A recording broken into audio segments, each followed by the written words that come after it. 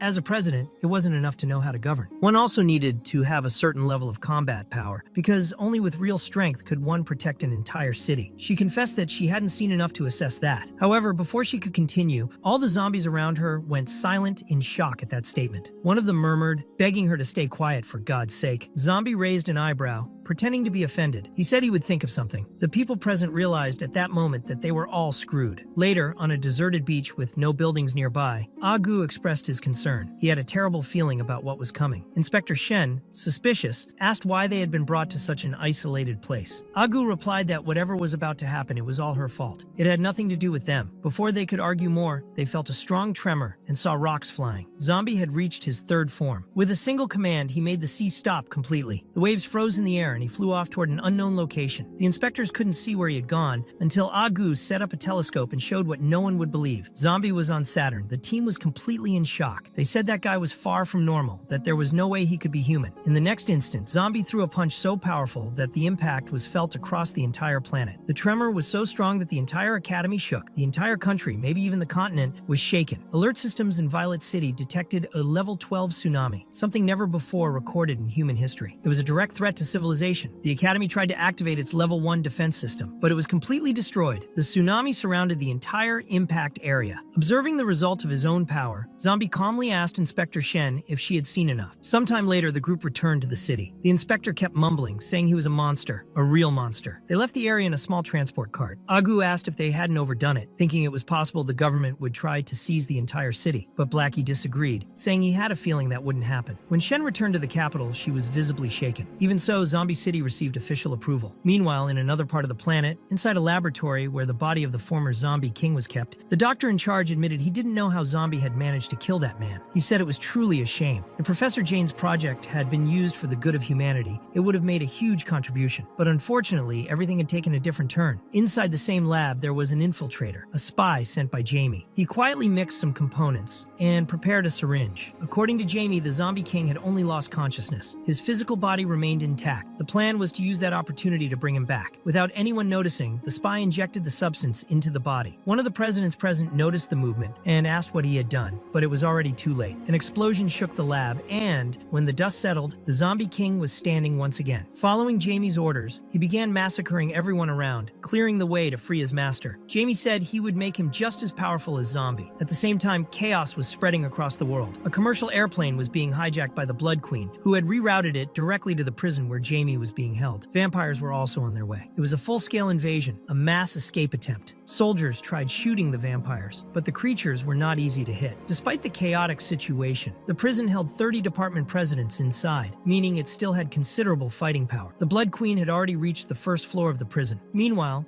the zombie king was on the 2,999th floor, and Jamie waited on the 3,000th. But the zombie king, despite everything, made it clear that he hated Professor Jamie. He asked why Jamie thought he would be saved, especially considering someone like Zombie existed. The most important thing at that moment was ensuring Jamie died. However, the professor insisted that after fighting Zombie, he firmly believed that creature was unbeatable. He said with conviction that Zombie was his creation. Although just an ordinary human, the professor declared he had complete control over him. Zombie would live if he wished it, and die if he so decided. Even so, Jamie didn't seem concerned. He said that after helping him fulfill his dreams, he would personally end the professor's life. The zombie king in turn commented that humans were undoubtedly scarier than any other life form. He then asked if it was really possible to become as powerful as Zombie. Jamie assured him it was. He never went back on his word. Meanwhile, the other department presidents inside the prison were fighting off the invading vampires. The Blood Queen showed no interest in wasting time with them. She made it clear that everyone there had two choices: hand over Professor Jamie and live, or resist and die. Naturally, 3 leaders attempted to confront her directly: the Iron Club, the Steel President, and the General Chief. In the next moment, all 3 were on the ground. None of them had managed to even touch her. The Blood Queen was completely immune to bullets. She sneered that human technology was only average and kept advancing toward the floor she aimed to reach. At the same time, on floor number 3000, Jamie was already free. His doctor asked why they hadn't exploded, as they were supposed to have bombs stuck to their bodies. Jamie explained that no system was perfect. When the system was shut down, there was a 2-second window before the sensors came back online. That was the time needed to escape.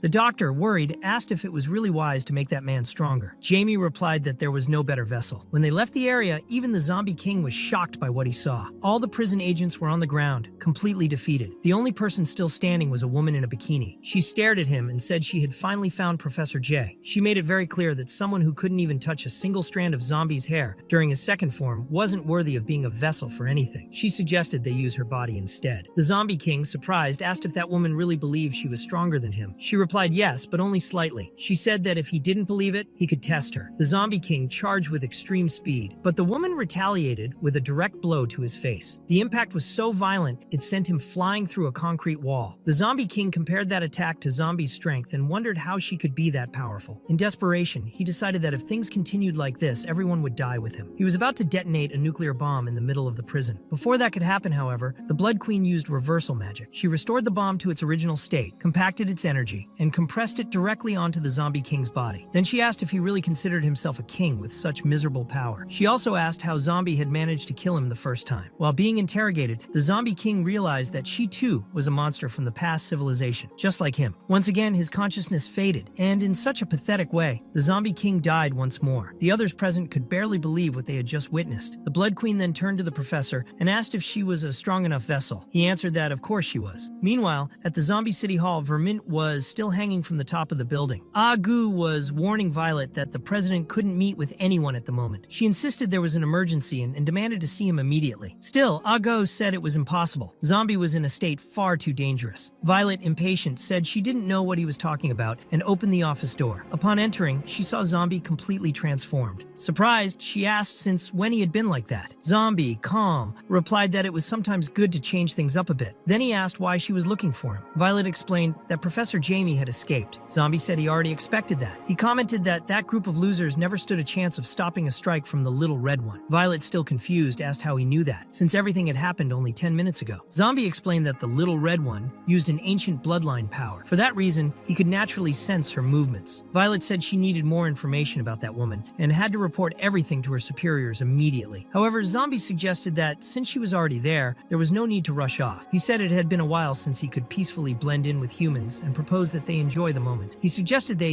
eat something, have a drink together, or simply take a walk around the city. Violet, suspicious, warned him not to try anything funny. She said she knew very well what he had done to Inspector Chen and didn't have time for strolls. Even so, Zombie asked if she wasn't curious to know how his bloodline power worked. The surprise was immediate. Violet asked if he also had that kind of power. She figured that if it was true, that woman from before would soon come for him. Meanwhile, at the hospital, the presidents injured by the Blood Queen's attack were being rescued. The chief ordered them to call the department director immediately. At the same time, back at the old laboratory, the Queen and Jamie had already taken full control of the facility. The professor carefully observed his new partner and praised her physique, saying it was the first time he had seen such an extraordinary body. La Ling, attentive, wanted to confirm whether the experiments were being conducted properly. He wanted to know if the genes would truly enhance his queen and warned that she must not be harmed under any circumstances. The doctor replied that they should relax. Jamie's research was extremely serious and among the most advanced studies ever conducted by humanity. The professor explained that he had already achieved success in previous experiments, but all the cases involved enhancements based on Zombie's genes. Since the queen was also not human, he saw no problem in continuing with the process. All they needed now was genetic material from Zombie himself. La Ling, concerned, asked if that meant tearing off a piece of him. He considered that a serious problem. The professor assured him he wasn't foolish enough to send someone to their death for that. The Blood Queen asked how they planned to obtain the sample, since Zombie clearly wouldn't hand it over willingly. The doctor replied that it wouldn't be a problem. They already had what they needed. He explained that they possessed a genetic sample from Zombie thanks to Dawn, who had undergone a full body exam to determine whether she had turned into a zombie. During that exam, a genetic sample had been collected. With that, the experiments could begin. Meanwhile, Zombie was calmly having dinner with Violet. During the meal, she began to better understand how the bloodline power worked. She wanted to know if there were any side effects. But in the middle of the explanation, Zombie reverted to his normal form. Violet got annoyed and complained that he hadn't finished explaining before switching back. She said she had canceled an important commitment for that meeting, and he didn't even respect it. Zombie replied that he didn't want to remain in that form any longer, and hadn't forced her to see him like that. She was there of her own free will. Then Violet asked where the peppers were. The head chef informed her that all the peppers in the city had been confiscated by direct order of Department Leader Blackie. 2 months later, Zhang was visiting the hospital for the second time to meet with the chief. He wanted to know if she had sent the emergency message. Zhang replied that she had. She had used the satellites to ensure the fastest delivery possible and even classified the situation as red alert. Still, she was frustrated. She said everyone was useless and asked how they could have been defeated by a single woman. The chief explained that their opponent was different. She wasn't from their era. Zhang said she already knew that and confirmed that the message had been sent. The department chief had most likely already received it. Indeed, the messengers reached him shortly afterward with the emergency report. They said that Professor Jamie, who had recently been captured, had escaped. However, the department chief was standing in front of the remains of an ancient body belonging to someone from a forgotten era. La Ling was examining the corpse lying on the ground and stated that it had over 134 fractures, as if it had been crushed by some kind of monster. What was most frightening was that the remains had been burned to the limit, which explained why the body hadn't decayed even after hundreds of years. In the end, it was nothing more than a hollow shell with no research value. One of the subordinates noted that there were clear signs of a major battle there, and that with that level of technology, he didn't know what kind of creature could have caused such damage. The department chief agreed that there was nothing else of value to be found at that location and asked what the emergency was. The messenger reported that the Extraordinary Academy had recently recruited a new president who had managed to capture Professor Jamie, but for some reason, he had escaped again. Many presidents were injured during the process, and headquarters was now in a state of emergency. The available combat power was insufficient to deal with the current situation. Given that, the department chief decided they would depart for the site immediately. However, before that, one of the subordinates found a symbol marked on the ground. When pressed, the symbol revealed a hologram, an ancient message. Impressed, the subordinate wondered how it was still functioning after millennia. The department chief remained calm as he coldly analyzed the projection. A hooded man appeared in the message and said he could make a human more powerful, as long as that person made a life oath to protect human civilization. The chief found it fascinating, as it could help him better understand the ancient humans. Curious, he asked how that civilization had been wiped out. The answer came directly. The projection revealed Zombie's face. 1,000 years ago, Earth was completely different, divided into 7 great continents and 8 oceans. There were more than 200 countries, all highly advanced. In order to strengthen humanity, they had unified their resources and discovered the technology necessary to build spaceships. Science had reached an unprecedented level. They had even faced aliens, but human technology had surpassed that of even their space enemies. As for the monsters hidden deep beneath the Earth, those weren't even considered a threat. However, there was one enemy they couldn't defeat: Zombie. According to the hooded man, everything that happened was his fault. One of the soldiers, upon hearing all that, asked if the chief didn't think they were being deceived, since that zombie didn't even seem that powerful. But the department chief replied firmly, the ancients wouldn't joke about something so serious. There was a reason humans had fought zombies since the dawn of time. Perhaps that was the true reason behind the creation of the academy, and the reason why humanity evolved so much in combat, to completely eradicate the zombies. All of that was because of him. The chief then asked the elder how they should deal with that terrifying monster. The projection explained that its time was limited. It was only a shadow of the past, surviving through its memories, turned into artificial intelligence. In the past, they focused solely on technological advancement, but now they saw they had taken a different path. They never thought a human body could reach that level. But that body represented a new hope. With the combination of human physical strength and ancient technology, perhaps they could defeat him. Before them appeared a gauntlet, a powerful piece of equipment from the elders. The hooded figure stated that no matter what kind of race appeared on Earth, only zombies were his true enemies. The department chief thanked him for the trust, promising they wouldn't disappoint. It was time to go. First, they needed to deal with Professor Jamie. But finding a single zombie among so many powerful people wouldn't be easy. It was like looking for a needle in a haystack. Meanwhile, Violet was with him. Zombie himself, humanity's greatest enemy. And Zombie, unaware of anything, was wondering who this department chief Violet kept talking about was. At the laboratory, Professor Jamie was finally completing his experiment. The creature was going through the process of evolution. Elsewhere, La Ling commented that the Blood Tribe had only a single coin. As a leader, he couldn't feed his members even if they worked 10 different jobs a day. That coin had been obtained through begging. The vampire girl, trying to cheer him up, suggested that instead of complaining, they could make use of their abilities. They were vampires, after all. Why not do a little side work? She was suggesting a bank robbery. On her way there, she had passed by a bank and noticed how slow and clumsy the employees were, taking over 30 minutes just to hand out money. She had never seen such an inefficient bank. La Ling thought it was an excellent idea. Later at headquarters, the department chief was preparing a meeting with all the presidents who could still move after the battle against the queen. And of course, Zombie was also present. Meanwhile, La Ling and the other vampire were heading to the bank to carry out the robbery. Everyone was wearing animal masks, in payday style, but they ended up choosing the exact bank where Blackie was. He was calmly sipping tea while receiving the report from the Zombie People's Bank. The report stated that the bank's current assets totaled $435 billion. Blackie warned his subordinates to review all accounts extremely carefully. As representatives of His Majesty, they couldn't afford even a single mistake in the city's finances. The soldiers obeyed, but it was at that exact moment the robbery began. Blackie, watching through the window, could clearly see what was about to happen. La Ling, leaving the bank with bags of money in hand, shouted that they would never live in poverty again. But the joy didn't last. As soon as Blackie learned of the robbery, he went straight to the vampire. When La Ling saw the zombie approaching, he looked at his partner angrily and asked the name of the bank they had just robbed. The vampire replied that he didn't know. he couldn't read. Another vampire, who could, read the sign and said it was the Zombie People's Bank. That's when La Ling realized how deep in trouble they were. Blackie was already ready to wipe them out. Desperate, La Ling ordered the car to speed up immediately. He knew exactly who was coming. He called Blackie the most mysterious subordinate of Zombie, and was sure the situation wouldn't end well. With a cold expression, Blackie said he didn't care what La Ling or the Queen thought, but if they wanted to stay alive, they'd better return the money. The impact of Blackie's first punch was so strong, it lifted every car in the city at once. One of the vampires driving the getaway car screamed that the money they stole wouldn't even cover the damage from that blow. Another vampire commented that Blackie had completely lost his mind. La Ling, still trying to stay calm, told everyone to prepare themselves. They needed to go back and inform the Queen that they had caused serious trouble. He decided to stay behind to hold off Blackie and said he wanted to see with his own eyes how strong he really was. However, Blackie had already made it clear that no one was allowed to leave. The next punch was even more brutal and sent La Ling flying, leaving him completely knocked out. Meanwhile, at the Guang District headquarters, the presidents were gathering for an emergency conference with the department chief. He had already been informed about Professor Jamie's escape, but he had something even more important to share. In silence, he presented everyone with a gleaming gauntlet. He explained that the artifact was a piece of technology left behind by the elders. Most of the presidents were impressed by the discovery, except for Zombie, who observed everything with keen eyes. The department chief revealed that he had found the equipment at the deepest part of the ravine. When he recovered it, all the useful information from the ancient civilization had already decomposed. Iron Bat, excited, commented that with that technology they could finally finish off that damned woman and Professor Jamie. But the leader was clear in saying that the weapon wouldn't be used against the professor. There was something much greater behind this. According to the data left by the Elder's projection, there was still a terrifying monster living on Earth. It was this being that had wiped out the ancient civilization and caused its disappearance. Violet questioned whether there truly existed, at present, any creature powerful enough to wipe out an entire civilization. The department chief confirmed it. Yes, it was true, and they needed to prepare. Meanwhile, Zombie was nearby, closely observing the gauntlet. He asked how it worked. The leader admitted that the Elder hadn't been very clear, but he himself had already activated the equipment before. You just had to place your hand inside and press the central button. It was urgent that they find that monster as quickly as possible. At that exact moment, he began to realize something. He looked at Zombie and finally understood. Zombie himself was the monster the Elders had spoken of. Without hesitation, he ran to grab the gauntlet and activate it. However, before he could, the building was invaded, not by any enemy, but by La Ling's body, which had been thrown directly by Blackie into headquarters. Violet, surprised, recognized the vampire and wondered if he wasn't one of Zombie's subordinates. One of headquarters' automatic sensors detected Blackie's presence and confirmed he was a zombie. In response, all the presidents charged at him at once, but it was useless. Blackie brought them down one by one with brutal force. In a short time, all the presidents were lying on the ground, along with La Ling. Blackie was already preparing to wipe everyone out in one go without hesitation. But before he completely lost control, Zombie intervened and gave him a lesson. The department chief, watching, finally understood the difference in power between them. Comparing a president to Zombie was like comparing an ant to a titan. The elders were right. He was far more powerful than they had imagined. Blackie then respectfully asked what His Majesty was doing there. Zombie simply asked him not to kill anyone. Even so, the department chief had no intention of backing down. He was already preparing a direct attack on Zombie, claiming that this was the seat of government and that they were the ones who had allowed the existence of the zombie city. At that moment, something even more unexpected occurred. An eclipse covered the sky. It was the signal of the awakening of the Blood Queen. The department chief immediately noticed and recognized that energy. It was her, the cursed woman they had been monitoring for so long. The queen appeared with grandeur, declaring that she was now invincible. All the remaining vampires gathered around her, trying to rescue La Ling, but the department chief wasn't willing to let them leave so easily. Seeing chaos quickly spread, the chief declared that the situation was getting out of control. He ordered the immediate evacuation of the entire city. The very next moment, he launched his next strike toward the Blood Queen, and the two began a fierce battle across the skies of the metropolis. Meanwhile, Blackie observed the clash above and commented that they were really fighting with everything they had. But Zombie, uninterested, said that it wasn't their problem. Let them burn. To him, that battle was irrelevant. The department chief, on the other hand, took responsibility. He told the queen that she was his opponent and that he would get rid of her with a single attack. He wielded the golden gauntlet, prepared to end the battle once and for all. The queen, confident, replied that it was a good idea, as she too planned to finish him with just one blow. At the moment their attacks clashed, the golden gauntlet was completely destroyed, crushed like a soda can. The leader, shocked, declared that the technology was a sham. Had he known, he would have handled it all himself from the start. But the queen admitted that, despite everything, he was the most powerful human she had encountered in centuries. She said that if this duel had happened 1,000 years ago, when the technology was still functional, the result might have been uncertain. However, now she regretted that he would die that day. Before that could happen, Violet intervened. Her attack was so powerful that it forced the queen to retreat and dodge toward buildings several blocks away. Violet stared at her firmly. She said the queen had chosen the wrong opponent. At that moment, Violet was using Zombie's mutated genes, acquired back when she had been bitten by him. She wasn't the only one. Dawn was also in battle, taking down enemy vampires one by one. Zhang, watching from afar, wondered when Violet had become so powerful. Iron Bat murmured that something very strange was happening. Even Dawn was fighting another vampire in an intense duel. Their battle was brutal. Dawn kicked, punched, and took her opponent down with clean and precise blows. The department chief was also surprised by Dawn's strength. He wondered when she had gotten so strong. The vampire tried to trick Dawn using blood clones, but it didn't work. On the first move, Dawn identified the original and struck with precision. The vampire was confused. She wondered whether that woman was even human. Back to the main battle, Violet's next strike was violent enough to cut multiple buildings in half with a single sweep. The department chief, increasingly bewildered, said the situation was completely out of control. He knew something was wrong. The queen, in turn, began to grasp the gravity of the situation. She had been enhanced in the past, but realized that Violet wasn't who she was looking for. Her goal was revenge, something that had humiliated her hundreds of years ago. Even so, she believed that with her current strength, she could easily torture that girl to death. Recognizing the difference in power, she declared that Violet wasn't her opponent and suggested that she step aside. Violet, however, agreed. She said that indeed, she wasn't a match for the queen in her current form, but she also stated that she didn't think the Blood Queen could defeat Zombie. She then revealed that she hadn't shown everything yet. She was about to unleash her second form, something similar to what Zombie himself did. After the transformation, Violet resembled a monster more than a human. The visual impact was so strong that even Zombie couldn't quite understand what was happening. The vampires watched in confusion. Some of them wondered if Violet was also capable of shape-shifting like the zombies. She, in turn, simply stared at the queen and said it was time to stop with the useless talk. The fight needed to resume. Now it was Bloodblade versus the head of the Department of Swordsmen. Violet's slash tore through the air, striking the queen's blood cells directly and causing a red rain to fall over the city. Upon witnessing this, the vampires lost all hope. One of the leader soldiers stated that Violet had destroyed every cell in the queen's body with that attack. Meanwhile, Zhang watched everything with frustration. She hated being left behind by Violet, but there was nothing she could do. Violet, however, didn't see it as a victory. She knew the Blood Queen wasn't that fragile, and she was right. The queen began to regenerate from a single drop of blood. Some of those present commented that the whole scene was becoming completely absurd. Zombie, laughing at the situation, said the little red one was getting serious. He figured it would be better to move to a safer place to watch the fight. Violet then stared at the queen once more and said that Zombie himself had told her that the queen was an undead monster from centuries ago. Therefore, she couldn't be judged by human logic. The department chief, hearing this, was confused and asked what she meant by that. Suddenly, his ancient technology began reacting on its own, as if recognizing something. Meanwhile, Zombie, already distancing himself from the chaos, commented that it would be best for everyone to leave quickly because things were about to get very dangerous. The queen, on the other hand, declared that the battle wasn't over yet. Violet stood her ground, ready for the next round. Zombie had stepped away at the exact right moment, as Violet's next attacks were destroying all the buildings around the city. A single slash from her was so powerful it cut nearly the entire academy capital in half, blinding everyone's view with the sheer destruction. Zhang, watching from afar, wondered whether that had been enough to kill the opponent. Meanwhile, the city leader was trying to control the Golden Gauntlet, which seemed to be out of control. Even though Violet was already in her second form, it still didn't seem enough to face the queen. The gauntlet continued to restrain the leader, as if trying to absorb his entire body. The elder figure that had appeared before began to temporarily take control of the leader's body. Violet at that moment got up with difficulty. She pulled the sword that was still embedded in her abdomen and admitted she couldn't defeat the queen. However, she also stated that the queen wouldn't be able to defeat her either. That was when Zhang approached Zombie, driven by ambition, and said she wanted that power too. She kept repeating over and over that she wanted it for herself, but Zombie refused, claiming things were getting way too violent. Suddenly, the creature from the gauntlet revived without any warning. It was so gigantic that a single blow from it almost destroyed the entire city. Seeing the danger, Zombie rushed to evacuate each of the presidents, trying to protect them from the imminent destruction caused by that colossal being. The elder who had taken over the leader's body silently apologized, saying they would have to deceive Zombie for a moment, as he was about to sacrifice himself for the good of humanity. The elder then revived in his original form. He was so enormous that even an airplane beside his body looked like a tiny ant. Even so, Zombie didn't hesitate and held the creature's fingers with his own hands. The battle between the two combatants, who had previously been fighting each other, now turned against the elder. He watched with disdain, asking if all they had to face him were such superficial stimulants. With no other options, Zombie surrendered to his second form to confront the threat. He climbed effortlessly onto the first giant robot's body and twisted its mechanical arm with brute force. The elder, facing Zombie, revealed that he had waited for this this moment for a millennium. Finally, the day of his revenge had arrived. Zombie, now in his third form, had completely transformed. His appearance was darker, gothic, and colder, like a calculating boy who plays steel games and posts everything on Twitter. He no longer spoke a word. This change made the Elder finally recognize him as a real threat. To face him,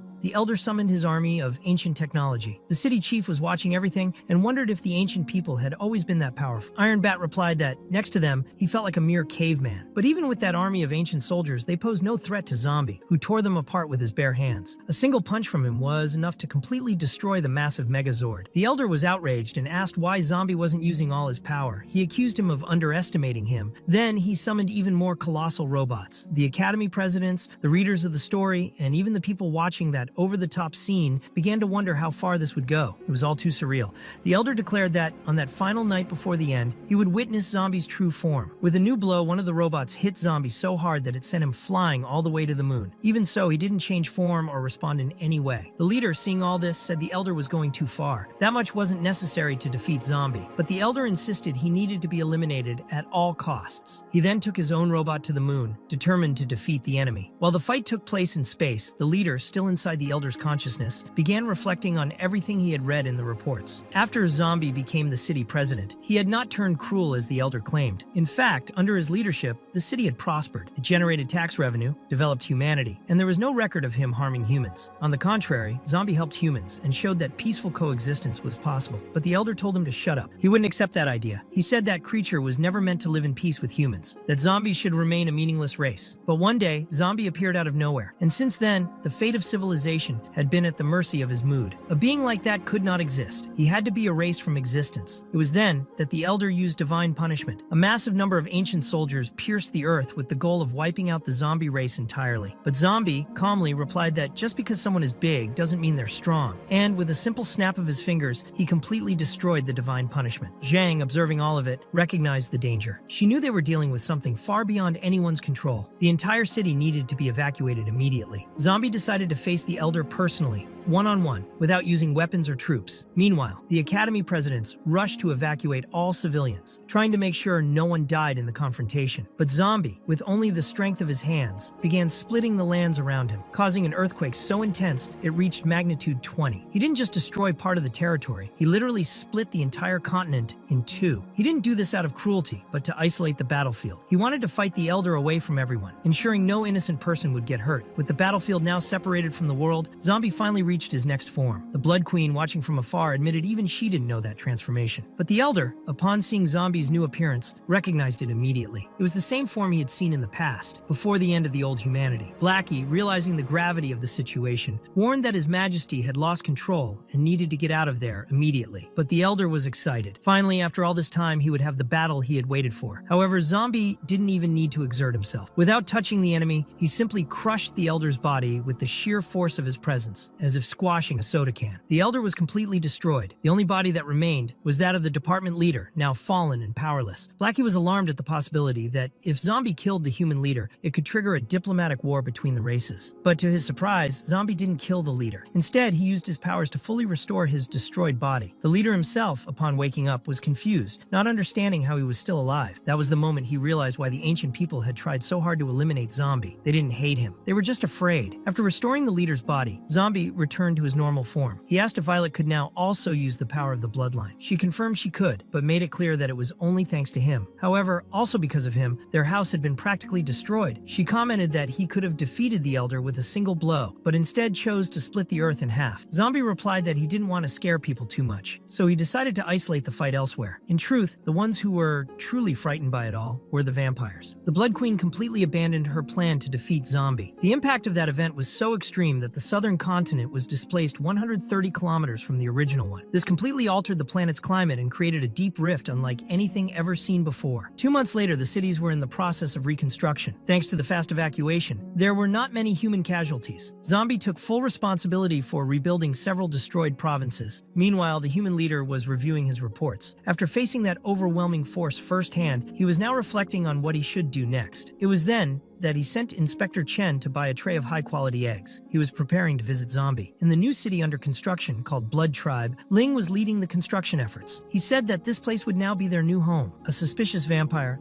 asked where he got so much money to start a project of that size. The answer came quickly. It was Blackie who funded everything. Surprised, everyone wanted to know why he would do that, since vampires were his mortal enemies. Blackie explained that it was the king himself who had established peace between them. Otherwise, the vampires would have kept trying to rob the bank. So, he preferred to lend the amount, but with a 20% interest rate. They would have to pay it all back slowly, working for the bank. By his calculations, it would take them at least 300 years to pay off the debt. The zombies who heard this thought that deep down, Blackie was actually quite a mean person. Ling then asked where the queen was. The vampire replied that she was probably still locked alone in her room. The Blood Queen had never imagined that zombie possessed an even more powerful form than the one she had already faced. Not even in her worst nightmares did she consider that, when defeated, he had used only a small fraction of his true power. Now, after seeing him defeat an ancient god, she finally understood that she would never be able to reach him. She cried in silence, unable to accept that truth. Sometime later, Zombie woke up as usual. He was at home, smashed the alarm clock with a slap, and introduced himself the same way as always. Zom, from zombie. Bae, from zombie. His age? He didn't even know anymore. Zombie didn't remember exactly when he died. He only recalled that it was a summer day. He was just attending school when he ended up turning into a zombie. At first, he was like any other, slow and ordinary, but he decided to train on his own and eventually became invincible. After gaining strength and power, he grew tired of fighting just for peace, so he started helping humans directly. Through his efforts, he solved countless problems for humanity. Whether it was the zombie king or the ancient people, he kept helping humans, trying to change how they saw zombies, and he continued that way until he fully restored his city. However, even he thought he might have become too powerful. Maybe that was why humans feared him so much and wanted to destroy him. He discovered this only recently, the day before. Later, Violet showed up to visit him. She was visibly impatient because he was already 2 hours late. Even so, Zombie calmly said he would be ready soon. Then, all the academy presidents gathered. It was the beginning of a new academic year, and the time had come to evaluate the academy's growth. Zhang mentioned they had faced turbulent times that brought many problems and challenges. But from that moment on, with Zombie as the new head of the academy, they were confident he would lead them toward prosperity. Taking up his new position, Zombie simply greeted everyone. With simplicity, he asked if they were hungry and revealed he had brought eggs. With that, he officially replaced the former leader. Meanwhile, the department head was having trouble, as Inspector Chen informed him that the president was trying to make contact. The leader apologized and explained that, due to recent emergencies, he hadn't had time to submit the report. However, he promised to follow orders from now on. He knew the entire world was already aware of the incident involving the ancient people. After all, a creature of that size could never go unnoticed. Inspector Chen mentioned that, according to news from the north, the southern continent had experienced a devastating battle, and the suspected culprits were the ancient humans. The leader confirmed that there was still much to be addressed. The exchange conference was about to begin and many events were happening simultaneously. He then asked about the eggs he had requested. Inspector Chen handed him the tray, and he headed to Zombie's house. When he rang the doorbell, he was greeted by Violet, who was dressed as a maid. The leader was surprised to see her like that, and she replied it was just a misunderstanding. Then Zhang appeared, also dressed the same way, asking who had arrived. Still confused, the leader commented that even with Zombie being promoted, this was disrespectful. He said he would report the situation to the higher-ups. Zhang, nervous, tried to explain that it wasn't what it looked like. The leader then pretended to remember an appointment and tried to leave quickly, but the two stopped him. They said they would explain everything, as they had lost a bet, and that was why they were dressed like that. He wanted to know why. He found it odd, even for a party. He had never seen people wearing outfits like those. Violet said he wouldn't believe it, but that he could see for himself. Upon entering, he saw that Dawn was also dressed the same, and indeed, a party was taking place. All the presidents were present. The president of the steel department was even using his skills to cut sushi with precision. Seeing him there, the steel president asked the reason for the visit, and the leader said it was all a misunderstanding. He claimed Zombie had forced him to come. Since everyone was already gathered, he took the opportunity to announce something important. After a while, everyone was seated in a circle, paying attention. Zombie asked the leader if he wasn't the top representative of the humans. The leader said no. He explained that the region consisted of many provinces, spanning thousands of kilometers, and that his authority had limits. As he spoke, he partially removed his mask, sparking everyone's curiosity. However, he didn't fully reveal his face. He began to explain that the current planet was made up of only 2 continents and 2 countries. One was country A, the other country B. The place they were in belonged to country A. Long ago, in order to survive, the 2 countries joined forces to eliminate the zombies. But even while officially cooperating, they continued to fight in the shadows, trying to manipulate public opinion. It was in this context that the Academy Exchange conferences emerged. Violet, now explaining more calmly, summarized the situation by saying the so-called exchange was actually a sports event between academies. It was promoted under the name of friendship and cooperation, but in practice, it worked as a display of military power and indirect competition between the 2 nations. That event could be compared to a global military exercise, something that happened every 4 years to showcase each nation's power. In the last edition, Country B had come out victorious. Upon hearing this, Zombie thought it all sounded a bit meaningless. Zhang explained that the final round of the competition involved eliminating the largest number of zombies. Someone from their province had even killed over 8 million. Zombie was confused and wondered if she really still thought he was human. Even so, Zhang said that this time he would have to carry that burden. The leader then declared that Country A would propose the event that year, but it wouldn't be like the last one. They intended to win in a different way. Meanwhile, at the headquarters of Country B, more footage of the attack caused by the ancient people was being shown. An ancient civilization with extremely advanced technology. One of the men in the office commented that the intelligence department believed Country A had already begun to understand that forgotten technology. If they managed to master it completely, it would pose a major threat to Country B. During the meeting,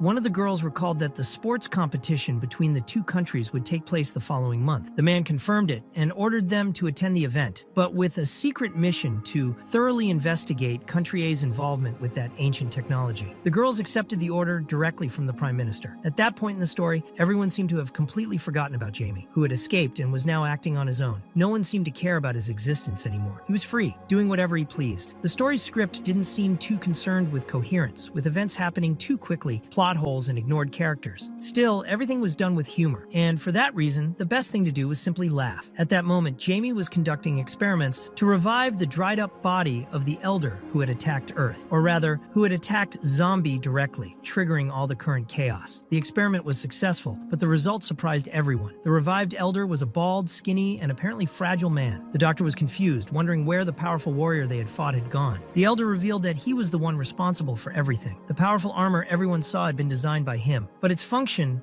wasn't to fight. He was an engineer specialized in mecha suits. He just wanted to look impressive. Jamie was disappointed, as he had expected to face someone with actual combat skills. The Elder then suggested that despite their different backgrounds, the two of them could work together. Jamie hesitated. He said he had already been defeated by Zombie, and believed he was even stronger than the members of the Blood Clan. Thinking back, he admitted it was a mistake to face him and said he didn't want to be bothered anymore, as he had more important research to conduct. But the Elder insisted. He said his civilization had been studying Zombie's genes for thousands of years, and that Jamie's current method would not work. The real danger of Zombie was not just his strength, but his ability to grow continuously stronger. He was a monster that could evolve forever. The Elder claimed that he and Jamie were, at that moment, the two most intelligent people in the world. Jamie mastered biology like no one else, and the Elder was an unmatched engineer, fully knowledgeable about Zombie's genetic usage. Together, they could create a new type of zombie. When he heard that, Jamie accepted the proposal, and the two formed a partnership, hopeful about the results they could achieve together. Meanwhile, in a meeting at Zombie's house, everyone was shocked by the leader's decision to appoint him as the president's personal bodyguard. Violet thought it was absurd, saying he might end up killing the president. The leader, however, seemed helpless. The president would soon travel to Country B, and the tension between the two nations was evident. With the advancement of ancient people's technology, the risk was even greater. The president had requested a few specialists from the province as bodyguards, and Zombie, who had been trying to earn the humans' trust and have his race accepted, saw this as the perfect opportunity. His identity could not be revealed yet, so the advisors from the Guangdong province would be under his command. To ensure his safety, Zombie could choose two trusted people to accompany him. The leader wished him good luck, and later, at Zombie's city hall, where Vermint was still oddly hanging up high for some reason nobody questioned, Zombie informed everyone that he had been summoned as the president's bodyguard and could take two assistants. Blackie said he unfortunately couldn't go, as the annual financial inspection was approaching. Agu also declined, explaining the same applied to the security department.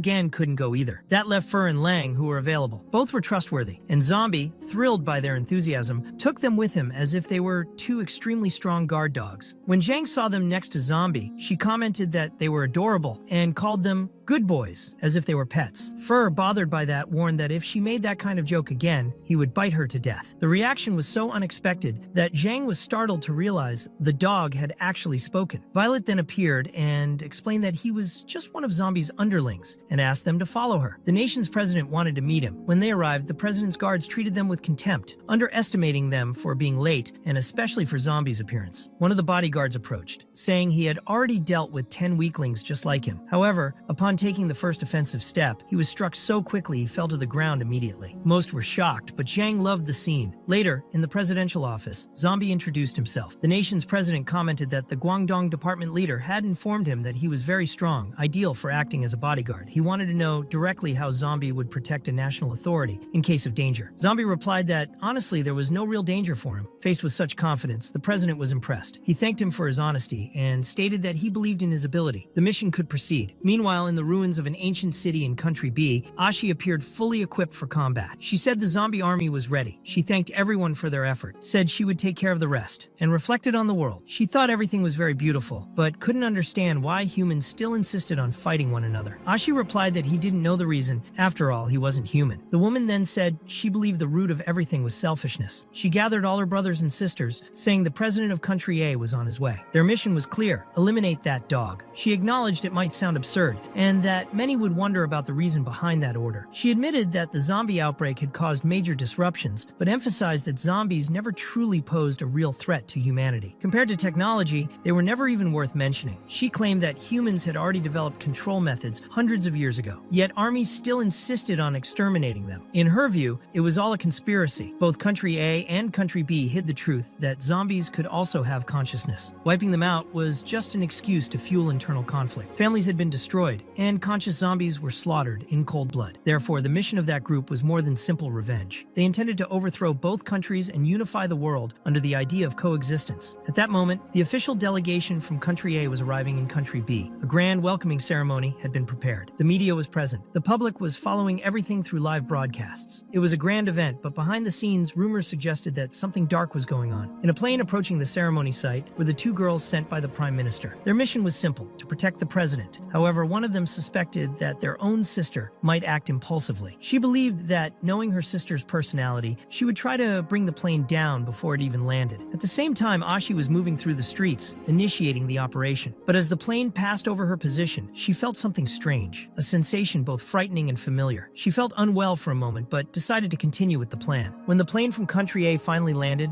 everyone was anxious to see the president disembark. However, Ashi sensed that something was very wrong. The sniper canceled the shot, and the operations commander concluded that the man stepping off the plane was not the president. At the exact moment the scene was being broadcast live, people watching at home began to wonder who that man was. And so, Zombie was introduced to the world for the first time. The two sisters in charge of the president's security became suspicious. They checked the list and discovered that he was merely the official bodyguard. Even so, something felt off. Inside the plane, the department leader watched everything on a screen and said that was the effect he had hoped for. The plan worked. Zombie would serve as a human shield. If someone truly intended to attack, they would strike now. Violet, horrified by the situation, questioned the leader's ethics. She believed he had changed. Now he used his subordinates as bait to draw out enemies. But the leader replied that not even he could kill Zombie. How could he expect anyone else to do it? Zombie, overhearing the conversation, sarcastically remarked that he could even withstand a nuclear missile, so there was no reason to panic over a single shot. The leader simply told him to hold on, since the real president was just a regular person and did not have the same resilience. Eventually, when the real president of Country A finally appeared, he was received by the welcoming committee. Violet, still worried about the situation, urged everyone to stay alert. She knew this was only the beginning. The leader of the coexistence rebellion was also starting to feel uneasy about Zombie. The sisters found the direction things had taken very strange, but now it was their turn to act, since the best assassination opportunity had been wasted. When the committee offered a special car for the president, the operation leader ordered Zombie to place the president in a different vehicle and cut off all communications. As they prepared, one of the sisters asked whether they really needed to go through with the plan. The other responded with another question, wanting to know if she truly trusted the military strength of Country A, considering she had seen Violet and Zhang accompanying the president. In the last exchange meeting, they had been completely overwhelmed. They had not arranged a very robust security force, but one of the guards reported that the president had not entered the vehicle that was prepared. He and the others had boarded a different car. The woman asked exactly which car they had taken, and the guard explained that they seemed to have brought devices to block all communication. Everything had been cut. In other words, they already knew about the plan. The leader then ordered everyone to split into groups. Zombie would be responsible for taking the hidden route, tracking and guarding the president until he reached the hotel. It was also ordered that no one else should approach the president from that point onward. Meanwhile, Violet and Zhang would follow the original route, with the goal of drawing the enemy's attention. Elsewhere in the operation, the sniper communicated with the leader and asked what they should do next. He wanted to know the next order and whether they should proceed with the assassination. But at that moment, the signal was cut. He couldn't hear the response. Moreover, he realized even his weapon had stopped working. Annoyed, he muttered to himself that it was ridiculous to be using such bad equipment, despite having so many resources available. Out of patience, he decided to act directly and drew his knife to complete the mission. Meanwhile, the head of the operation informed the leader that the boarding had occurred safely. Still, he questioned why they were being so cautious to the point of cutting off all communications. The leader explained that everyone there had their own secrets and that it would be foolish to think they were 100% safe. Country B still maintained unresolved and clandestine organizations operating in the shadows. In the car with the president, Zombie was directly confronted. The president asked if he was really a zombie and if he was there to protect him. Zombie confirmed it, simply. The president said he was counting on him, but raised one final concern. He wanted to know if at any point Zombie might feel an urge to destroy the government or the world. Zombie replied that he had no interest in that whatsoever. Meanwhile, the revolutionary leader was trying to re-establish contact with her team. Ashi realized there was an active signal jammer in the area. The two agents sent by the prime minister also had a bad feeling. The car with Violet and Zhang finally reached the ambush point. A killer zombie appeared and attacked directly. The sisters arrived shortly after, warning that the enemy was extremely dangerous. The zombie declared that the outsiders from the other side of the world would finally witness the power of the zombies of Country B. He coated his blade with oil and set it on fire with a lighter, launching a flaming attack that nearly struck them head-on. Violet, surprised, asked why Snow and Rain were there. Zhang barely escaped the explosion. Meanwhile, the leader was sending an urgent message to Ashi, demanding that he bring Xiao back immediately. If the chaos continued, the president of Country B would have more than enough reason to launch an open crackdown against them. When Ashi finally felt well enough to walk on his own, he faced Zombie and felt that same strange sensation from before. Zhang, still trying to escape the explosions, questioned whether Xiao was underestimating the enemy, but he was clearly very well prepared. Using a smoke grenade, he broke through Zhang's guard and managed to land a direct hit. Xiao smiled and asked who would be next. When Zhang fell seriously injured, the sisters finally descended to intervene. They used their abilities to surround Xiao, and one of them said they were just buying time for Violet to escape. Snow asked them to take Zhang to a hospital as soon as possible. In the end, she stated they would have to use force. Still, she made it clear that she did not want to kill Xiao and demanded that he leave immediately. Zombie replied that it was all nonsense. If it weren't for the fact that they were the leader's sisters, he would have dismembered them long ago. However, he decided that this would be a good opportunity to properly educate them in the name of their sister. He asked them not to blame him for it. Once again, he coated himself in oil, set himself on fire, and activated his special ability, the Fire Flower. Xia, watching it all, questioned if they had never seen anything like that before. He said that just because they were now favored by the government, they thought they were invincible. Rain asked why Violet was still there. At that moment, as Rain began her transformation, Zhang also rose to her feet, determined to take the spotlight in that battle. She revealed that she had awakened her transformation too. Zhang declared that she wanted to test Zombie's genes, and Violet, though concerned, allowed it, as long as they didn't waste time since he was fast. One of the sisters questioned whether those two were even human anymore. Zhang then taunted the enemy, asking what he was waiting for since he had promised to kill her. Xiao replied that he was dying for a fight and launched a fire missile. Despite the speed of the attack, Zhang absorbed it completely. Then she moved so quickly that a single kick from her was enough to knock him down. Ashi, surprised, said that it was impossible. As he tried to recover, he received an urgent message from his leader, demanding an immediate response. Xiao, still struggling to stay on his feet, replied that he was a little busy at the moment. Meanwhile, the president and Zombie had already arrived at their final destination. The mission leader informed him that Violet and Zhang were facing problems and asked if Zombie could check on the situation. Zombie agreed, but asked whether he could really abandon his post. The leader assured him that the territory was theirs and the president would be safe within that area. With that, Zombie departed. During the battle, Zhang recalled how she had gained her transformation. It happened right after the test conducted on Dawn. At that time, Zhang felt inferior and questioned how Violet, a fellow advisor, could be so much more powerful. She decided she would no longer accept that inequality and injected Zombie's genes into herself, gaining her own transformation. Violet, observing her companion's condition, asked her to control her emotions. Meanwhile, Xiao continued gathering firepower, but Zhang seemed not to hear the warnings. In response to the flaming attack, she returned all the flames, literally spitting fire back. Ashi, confused, couldn't understand how he was being hurt by fire if his body was made of that very element. Unable to process the situation, he was knocked down by a punch from Zhang. And it wasn't just any strike. She slammed him into the ground so hard that he was buried beneath it. Feeling overtaken by a new energy, Zhang exclaimed that the feeling was simply fantastic. Yahello, watching everything, asked in fear what the hell was going on. Violet insisted that Zhang control her emotions. If she kept going like that, she would completely lose her reason. But her advice seemed to have no effect. Zhang was out of control, acting like a real zombie. The leader, realizing the seriousness of the situation, ordered Xiao to abort the mission immediately. Something extremely dangerous was coming his way. Then, as if it were a shooting star lighting up the skies, Zombie appeared. At the same time, another zombie from the Coexistence Rebellion appeared to rescue Yahello. But Zhang, in her unstable state, was not going to let that happen so easily. She fired an energy blast to stop them. However, the other zombie used a transposition technique, switching their position with that of an entire building. The building, now displaced, began to fall over the city, putting all 12 sisters in danger. That was when Zombie, in his third form, appeared to destroy the structure and save them all. Since Zhang was out of control, he was forced to intervene. With minimal effort, he completely destroyed her transformation. Even though she was weakened and visibly shaken, Zhang managed to return to normal. Violet, who had already warned about the emotional risks, emphasized that such behavior could not happen again. Zhang, remorseful, admitted that she had gotten carried away and too excited. Rain commented suspiciously,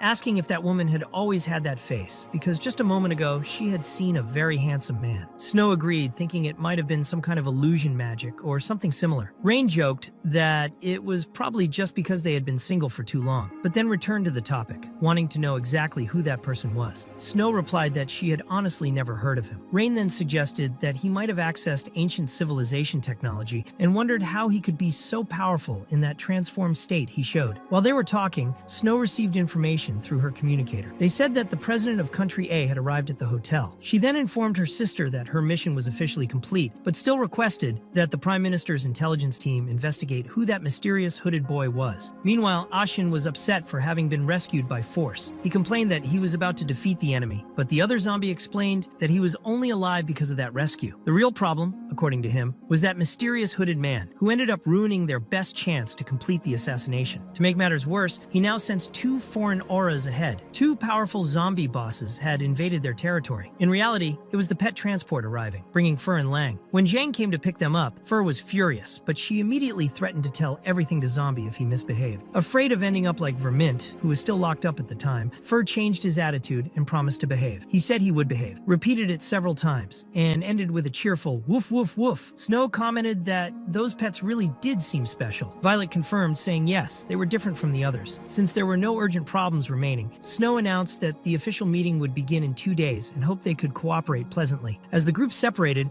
Snow commented to her sister that those women seemed quite cunning. She then suggested they could try putting that other plan into action, the one they had discussed earlier. She also asked about the professional they had hired. Her sister responded that he was probably already at headquarters. 2 days later, the media was present to report and broadcast live the arrival of the president of Country A, who was visiting the largest commercial center of Country B. He was there to inspect the local business model, with the possibility of signing a major cooperation agreement between the two nations. At noon, he visited some of the main tech companies. Later, he met with the Majesty, and at night, he participated in a round-table conference with the Prime Minister to discuss diplomatic and official matters. By the end of the day, Violet was exhausted. She commented that dealing with the media and so many people was much more tiring than any battle. While watching the events unfold, the sisters still wondered whether that mysterious hooded man was in fact the same handsome guy they had seen before. It was then that one of the advisors finally arrived at headquarters. He wore a bandana and was named Kui. Upon meeting the sisters, he asked what memories they wanted him to extract. Rain answered immediately, saying it was about that hooded man. Since the conference was already over, he needed to act quickly. Rain explained that the man was extremely mysterious. There was no record or data about him. No information had been discovered even after a complete investigation, but she was certain he was somehow related to the ancient civilization. Chui said everything was fine. He claimed that, with his profession and powers, there was nothing he couldn't do. Then, to complete his mission, he used his special ability and transformed into the figure of the country's president. Rain, observing the transformation, confirmed that the disguise was perfect. From that point on, she left the task entirely in his hands. While they were resting for a bit, Violet commented that sometimes she wonders how long the zombie has been alive. He replied that he truly did not know. He had forgotten. She started imagining whether it had been 800, 1,000, or even 2,000 years, but realized it was useless trying to extract an answer from him. Meanwhile, Ashi and his partner were watching the zombie from afar, full of fear, just trying to gather information. Ashi believed that man was not human. As he approached, even without being seen, he felt such a strong demonic aura that he fled immediately. At that moment, Snow and Rain put their plan into action. Using a modified voice to imitate Violet, they told the zombie that the president was calling for him. The message also reached Lanchi and Violet herself, but the real president was in his office, while a fake president had been sent to deceive the zombie. When Lanchi and Violet tried to contact him, they realized the listening device was not working. Snow explained that they were interfering with communications themselves, as they wanted to discover the origin of their own powers. The fake president, however, just wanted to be escorted to the bathroom. Lanchi and Violet accompanied him without suspicion, but inside the bathroom, Ashi and his partner were hiding. The president appeared urinating next to Ashi, made an obscene comment, and soon after there was an explosion. In reality, Ashi had kidnapped the president of Country A, believing it was the lucky break of his life. When Lanchi and Violet noticed the chaos, they panicked, triggered the alarms, and ordered that the president be found before the media found out. They also asked to notify City B and check the security footage, but they still could not contact the zombie, which increased the tension. Lanchi considered transforming, but Violet stopped her, reminding her that a few days ago she had lost control in that form. Without the zombie nearby to stabilize the genes, there was a risk of killing everyone. While discussing what to do, they found Fur and Lang trapped in a cage. With no other option, they decided to release them. As soon as they were free, Lang threw Fur out the window and declared that the mission would now be theirs. The two dashed off at high speed like missiles, leaving Lanchi impressed by the danger of that choice. In the middle of the chase, Fur warned Ashi that it would be better to abandon that man if he wanted to live, but soon realized that he too was a zombie. He discovered then that Country A was creating zombie bosses. Instead of freeing the president, the pair ran directly to the resistance headquarters. Violet and Lanchi followed close behind. In the ruins of the resistance, the president was also taken along. Soon after, Fur and Lang invaded the location and were recognized as zombie bosses from Country A. Fur demanded that they return the president to avoid a war, but Lang revealed that they were also zombies, united by a contract. He asked them to think carefully before making a decision. One of the resistance members stated that the two human nations had not even started fighting yet, but that they still needed to prevent a war. They questioned why a zombie leader would choose to support humans. Fur countered by saying that no one had proven the other was a leader, and that he also had no right to speak since he was aligning with humans. The zombie replied that he only did it for the survival of the zombie community, as it was a greater cause. This made Fur remember the past. He recalled that half of his life had been just as a common bird, a crow living among his own, cleaning leftovers, hunting pests, and helping reduce diseases among humans. Even so, they were hated, called the incarnation of plague and evil. Humans despised crows without reason, and that filled his heart with resentment. Fur wished to become human, envied the awareness and the feat they had, but ended up being eliminated by the humans themselves. That was when the zombie found him, asked how he managed to survive in such a chaotic land, and named him Fur, taking care of him ever since. The zombie always said that hatred and destruction were not the solution. Now, before the resistance, Fur argued that their plans were far greater than they seemed. The other zombie realized that they would not reach an agreement. At that moment, when Violet and Lanchi arrived at the scene, Xiao interrupted the conversation, ordering everyone to leave immediately. If anyone underestimated the zombies of Country B, they would regret it. Fur focused his power and reached the second transformation. At that moment, the zombie said that if Fur truly wanted to become human or another creature, he could grant that wish. But in his transformed form, Fur made it clear that he had no intention of negotiating. The girls, upon seeing the scene, were confused and asked what was going on, since until then they believed he was just a dog. Xiao explained that now that wingless little bird was trying to disguise himself as human, and that he would not show off in front of him. As he said this, he summoned a great tornado of flames. The attack did not hit Fur directly, but forced Violet and Lanchi to leave the battlefield, leaving only Fur and Xiao. The fight was brutal. Fur was fast and agile, cutting through everything with his claws like a wild beast, and in no time Xiao was already on the ground, unable to maintain his transformation. He acknowledged Fur's immense power and, desperate, ordered the zombies from Country B to advance together to capture him. But all attacks were easily repelled. Fur countered effortlessly. Meanwhile, the zombie ordered Violet and Lanchi to find the president. However, the pair was soon surrounded by zombies from the enemy community, and Long had to intervene, also assuming his transformation. Unlike Fur, his form did not resemble a human, but rather a gigantic creature. The enemies were impressed by the size and wondered if he too was an ancestral species. Lanchi, frightened, wanted to know why such powerful creatures had been kept in cages. Violet replied that there were probably restrictions to avoid hurting the president with such exaggerated transformations. Ashi, witnessing it all, questioned what legendary species stood before them and realized the danger. He decided to leave the president in the care of another ally, as he needed to assist in the battle. Xiao wondered why a monster from the ancestral era was there. The size difference between Fur and Lang made it clear that the battle was on another level. The president ended up being taken to the leader of the rebellion, but she complained that the order was to kill him, not bring him alive. The person responsible simply replied that he would return to help in the fight. The resistance was fighting with all its strength against the two transformed zombies. Fur admitted he did not expect so much coordination among them and the level of human technology. Even so, he considered those missiles merely insignificant distractions. Lang, for his part, said none of it mattered. They obeyed only one person, and he recalled that with a single blow, he had once destroyed an entire city. The entire army had been wiped from existence. When Xiao tried to approach Fur, he was violently counterattacked and thrown to the ground. As a last resort, they sent Ashi, who also belonged to an ancestral race. Lang became interested in him and initiated a clash of giants, while Fur continued to massacre Ah Xiao, explaining that he did not fight just because he was a zombie, but because he had been ordered to retrieve the president. Ah Xiao, nearly defeated, asked if it was wrong to want to save his own kind. Ashi replied that the battle was not over yet and said they were not welcome in Country B. Lang responded by stating that if they did not take the human president back soon, everyone would die there. During the battle, Ashi was grabbed by the neck and struck directly by an energy blast, leaving him gravely injured. Even weakened, he still questioned why someone as powerful as Lang had become a prisoner of the human race, comparing him to an obedient dog. But Lang explained that his goal was not to destroy the humans. He revealed that, in his origin, he was just a zombie among an alien family that had consciousness and a way of life. That race did not want war, only territory to live in peace. However, the humans arrived with their technology and destroyed their home, killing all his ancestors in battle. Lang's parents, before dying, hid him beneath the ruins so he could escape. The humans called them monsters, but they were the true killers. The loss of his parents gave birth to a deep hatred for humanity, but also a sense of shame for his own cowardice as a child. When he was finally found and nearly killed by humans, he was saved by the zombie, whom he came to recognize as his king. Lang realized the zombie was incredible. He saw with his own eyes the moment that being faced the entire human army alone and won. He watched as he blocked missiles with shockwaves, sank ships with brute strength, and even withstood nuclear explosions. That laser, which once vaporized zombie cells, instantly had no effect on him. Not even the most powerful mechanical warrior of humanity could withstand a single punch from the zombie. He had done everything Lang had always dreamed of doing. Lang remembered the look of terror on the faces of the humans. He had been lucky to survive that war. Other forms of life were not as fortunate. The zombie had wiped human civilization from the planet, but that also included all other forms of life. The battle dried the oceans. Many species were completely vaporized. The hundreds of continents that once existed were reduced to only 2. Lang knew that the zombie's hatred for humans was even greater than his own, and when he looked upon that destroyed world, that lifeless land, he felt no joy. Even after revenge, what remained was only endless loneliness. It was at that moment that the zombie rescued Fur, and Lang began to follow him in silence. Faced with all that, Lang asked if Ashi had finally understood, but he replied that it was a lie. He said that someone so powerful could never have existed in this world. At the same time, before the fake president, the zombie had already revealed himself. When they tried to read his mind, they were overwhelmed by an absurd amount of information. One of those present stated that the zombie was responsible for killing all his ancestors, but Snow replied that it did not make sense, and she headed toward the place where Kui was. The zombie, a bit confused, asked himself if he had been asleep. He wanted to know where the president had gone. He finally received a message from the department leader, informing him that the president had been kidnapped about 30 minutes earlier. Realizing he was late, he departed immediately for battle. In the emergency room, Rain asked about Kui's condition. The doctor said it was not good. He would stay alive, but in a vegetative state. There was a high chance he would never speak again. The news left the sisters in shock. Meanwhile, Ahizia claimed it was all a lie. If such a powerful zombie really existed, why were they still struggling so much to survive? If the zombie had destroyed human civilization, why did humans still exist? Lang replied that this question should be asked to the humans themselves. Ashi, on the other hand, declared that if anyone wanted the president back, they would have to step over his dead body. The zombie horde, upon hearing that, went wild. Lang, furious, said he would make all of them disappear from the face of the earth. As he focused his power to annihilate the enemies, despair overtook everyone. But the zombie appeared, interrupting the destruction. He ordered everyone to stop. Immediately, the zombie horde knelt before him. Lang stated that now Ashi was witnessing who he really was. He was beginning to understand that this was no ordinary zombie. He was the progenitor of all zombies. The zombie asked directly where the president was. Ashi replied that he was in the first basement, to the left after the command post. Even Ah Xiao could not resist the power of that majesty. Meanwhile, the leader of the rebellion was about to execute the president. He, trying to buy time, asked if she was really the leader of the rebel forces. He said she had built her own name, which made her a visionary. She was suspicious of that and thought it was just a cheap compliment to try to survive. The president explained that he had information about an ancient civilization. She, as a human, might not be interested, but he insisted that he needed to tell something important. He said that Country A had found traces of the ancient people. They had even made brief contact and obtained fragments of ancestral technology. And the reason Country B was acting so suspiciously was precisely because they wanted that information. The president said there was no reason for her to keep tormenting or punishing herself over it. He was willing to cooperate. He asked if she would not rather just let him go. But the moment she decided to shoot, she was interrupted by the zombie horde, which pushed her to the ground. Surprised, she questioned why they were turning against her. She said she had fed those zombies, had given given them free will, but it was the zombie who controlled them. He was the one who forced them against her. Confused, she asked who the hell that man was. The zombie said he never imagined the leader of the zombies was a human. That was, at the very least, peculiar. He added that as long as he had no interest in leading Country B, she was not authorized to kill the president. The president then commented that it was fortunate Counselor Zom was there. The leader of the rebellion ordered the zombies to come back to their senses, saying they would not get another chance if they did not kill the president right there. But she noticed the zombies were completely still, unresponsive, no longer answering to their own will. They were being controlled. The zombie, commanding the horde, said they could release her as soon as everyone left. He said they were civilized zombies and did not commit random massacres. Later, the president was already back in safety. He commented, still in disbelief, that he never expected all that to happen while he was just in the bathroom. He apologized and suggested they treat the whole incident as if it were just a sightseeing trip. And so, the president's tour of Country B ended in just one day. After that, the zombie and the security escort took him back to the hotel. Fur told Ah Xiao he had been lucky this time, and Lang also left, returning to his normal form. With that incident, the president of Country A concluded the final stage of his visit to the zombie people of Country B. After speaking with some civilians, he returned to his country. The security team, however, could no longer relax. After everything that happened, there was no choice but to protect the president permanently, day and night. Meanwhile, the sisters were devastated because their mission had failed. 1 month later, Lan Shi was training with Violet. The goal was to better control the transformation. That battle was on another level, very different from anything they had ever experienced. Dawn observed and insisted that Lan Shi control her emotions. As expected, Violet handled the power much better than Lan Shi. Dawn was worried about the destruction caused by the training, but they continued anyway. Over time, Lan Shi became used to the transformation and eventually matched Violet in strength. The final blow exchanged between them was so intense that it shook the entire city. Dawn ordered the sedatives to be released, and even with the smoke trying to make them unconscious, the two kept fighting as if nothing had happened. In the end, both of them reverted to normal form, almost at the same time, finishing in a tie. Dawn explained that by calculation, the transformation multiplied their strength by 20 times over their normal bodies. This surpassed even Dawn's capabilities. However, he was puzzled because during the battle, both of them had pierced each other's hearts and still remained alive. He concluded they were no longer ordinary humans. Lan Shi asked if that was the price for obtaining such power. Dawn replied that it was not just that. He said their regeneration speed was far faster than any human standard, almost like a miracle. Violet countered by saying they had consciousness and living bodies, that they were still human, but Dawn disagreed, saying they no longer were. Violet, firmly, said she did not agree and that, even so, Dawn should focus on creating equipment to help them control their transformations. A meeting was about to start, but meanwhile, the zombie remained calm, sitting and eating a simple fried egg. Violet interrupted him to inform that the president was calling. Meanwhile, Jamie was working alongside an ancestral engineer in the lab. They were manipulating liquid metal capable of taking shape through thought. It represented the highest level of defense technology. The metal could move freely through space, and once the alloy was formed, only a small amount was needed for it to self-replicate infinitely. It was so resistant that crushing it would be as hard as destroying a planet. The doctor, impressed, asked why something like that existed on Earth. The engineer explained that after forming the alloy, it could multiply without limits. He added that the technology was extremely advanced for today's standards, and that in ancient times, the people who possessed it were arrogant. They lived like spoiled children, surrounded by machines that did everything for them. Another engineer commented that even with all that technology, they had not been able to defeat the zombie. The doctor asked whether it was even possible to defeat him, since he was so powerful, and wanted to know how a living being like him had been created. The engineer replied that they were not the ones who created him. The zombie had evolved from the ancient human eras. Surprised, the doctor asked if there had been previous civilizations. The engineer confirmed and began to explain. He said that, as with all history, everything started with an agrarian society, planting and harvesting. But one day, the first viral pandemic occurred. A common farmer was turned into a zombie. At that time, humans fought using only simple weapons. To get rid of these creatures, they followed a different path. Without bodies as strong as those of the zombies, they decided to invest everything in technology. After nearly 1,000 years of development, they achieved a gigantic leap. In this process, they discovered a terrible secret. The reason humans turned into zombies wasn't external. It was a virus hidden in their genes from the very beginning. And as they dug deeper into the origins of humanity, they found something even more terrifying. The zombie had existed even before the invention of civilization, being a mutation that appeared during the earliest human generations. civilizations. Understanding of him was still shallow, but during genetic tracking studies, they discovered that there had been 6 human civilizations before the current one. All went through rise, fall, and destruction, and somehow, the zombie was always connected to those events. The engineer explained that the number of civilizations destroyed by him was already more than 1. Jamie asked if the zombie was much older than anyone had expected, and the engineer replied that yes, the mere appearance of such a significant existence on Earth had deeply frightened humanity. To face him, they accelerated technological development, created surveillance to keep any human away from a 500-kilometer radius around him, and studied both his behavior and his genes, pushing science to its limits. They believed that even though he was powerful, the zombie was still a carbon-based life form and incapable of moving at the speed of light. However, in the end, humanity failed. In the final moments of that civilization, in order to ensure the continuation of the human race, embryos were buried and fertilized underground. That was the reason humans still existed in the present. Jamie asked if the entire current human generation was formed by synthetic embryos, but the engineer explained that it wasn't quite like that. It wasn't men and women who produced those embryos, and after 1,000 years, the human genotype had changed. As an example, he said they had never imagined that someone with Jamie's intelligence would appear. It was precisely that unpredictability that made the human race unique. Tired of the subject, the professor said he didn't want to hear any more of it, and showed the body he had created using zombie genes. The structure had no consciousness yet, but it was nearly complete. The engineer remarked that it was time to inject the nanometal, because that way they could obtain a mechanical version of the zombie. With the strongest nanometal in the universe combined with an immortal body, it would be no weaker than the original. The doctor questioned whether they were just creating a copy of the zombie, and warned that he had always tried to coexist with humans. If they replicated his current mindset, the result could turn against them. Jamie agreed, saying they couldn't give the creation the same mindset the zombie had now. The engineer asked how they could transmit the mindset of his own era, but the doctor replied that if this entity decided to cooperate with the real zombie, all efforts would be useless. The engineer admitted that no one really knew what he thought back then, since his reaction was simple: to see a human and begin a massacre. Jamie commented that there was no need to worry so much, as destiny would take care of the rest. While those discussions took place, the zombie was traveling by boat back to Country B. The president welcomed him enthusiastically, saying he was grateful for being saved earlier. He stated that having him in his country was a great fortune, and offered gifts, such as women or money, but knowing he wasn't interested in that, he gave him a naval fleet, composed of aircraft carriers and 60 warships. Thus, half the civilians of the country were now under the zombie's protection, and he was impressed by the gesture. Violet commented that even she didn't have access to a fleet of that size, since department leaders and advisors could only control territorial forces or major cities. The president declared the zombie the new official commander, and began a military parade with confetti. Meanwhile, on another ship, the leader of the rebellion demanded respect and reminded everyone they weren't there by chance. The Blood Queen observed the situation with disapproval, but La Ling tried to calm everyone, suggesting they talk things through peacefully. He asked the rebel why he had been summoned, and she explained that the exchange between Country A and Country B was about to begin. On that occasion, she intended to provoke a clash between the naval forces, so they would attack each other. La Ling accepted the idea and asked about the payment. The rebel replied it would be 3 tons of gold and asked the queen not to maintain that hostile expression. La Ling reminded them that they were indebted to Blackie, who had imposed an interest rate of 40%, something that would take millennia to pay off. When the queen approached, Ah Xiao tried to block her, demanding she stay away from the boss, but the rebel herself allowed her to come closer. The queen stated that it didn't matter what method was used, no one but her would be able to stop the enemy, and therefore her actions should be paid for separately. The rebel agreed, as long as she caused a conflict between the two countries. While those negotiations happened, the exchange between the nations began. Although the tradition was over a century old, they decided to briefly explain that, since the dawn of civilization, humans had lived in hiding from zombies and still remained confined to the limits of their cities, investing massive resources into military development in an effort to survive. Even though the two countries were distant, they still belonged to the same race. That's why every 4 years there was an exchange. That year's event would be held in the open ocean. The goal was to capture strategic islands and showcase military power in front of civilians, as a promise that the military was ready to protect them and their families. The advisors and generals of each country arrived early at Gua Island, where the opening would be marked by a beach volleyball match. The public present wasn't just there to watch the sport, but also to observe the representatives. The zombie showed up, thin and with no volleyball skills whatsoever. Iron Bat commented that there was nothing better than watching a match between women. Many wondered who that skinny guy dressed like a zombie was and why he looked so weak, even though he was introduced as a bodyguard. When the chief appeared, the zombie asked if he had recovered his legs. The chief confirmed, explaining that the biologist had helped with the process. The match began in doubles format, with Violet and Lanchi facing the sisters Snow and Rain. With every jump from Violet, the crowd reacted with excitement, and soon the match became too intense to be just an opening performance. The referee considered that if they kept fighting that way, the match would have to be cancelled. At that moment,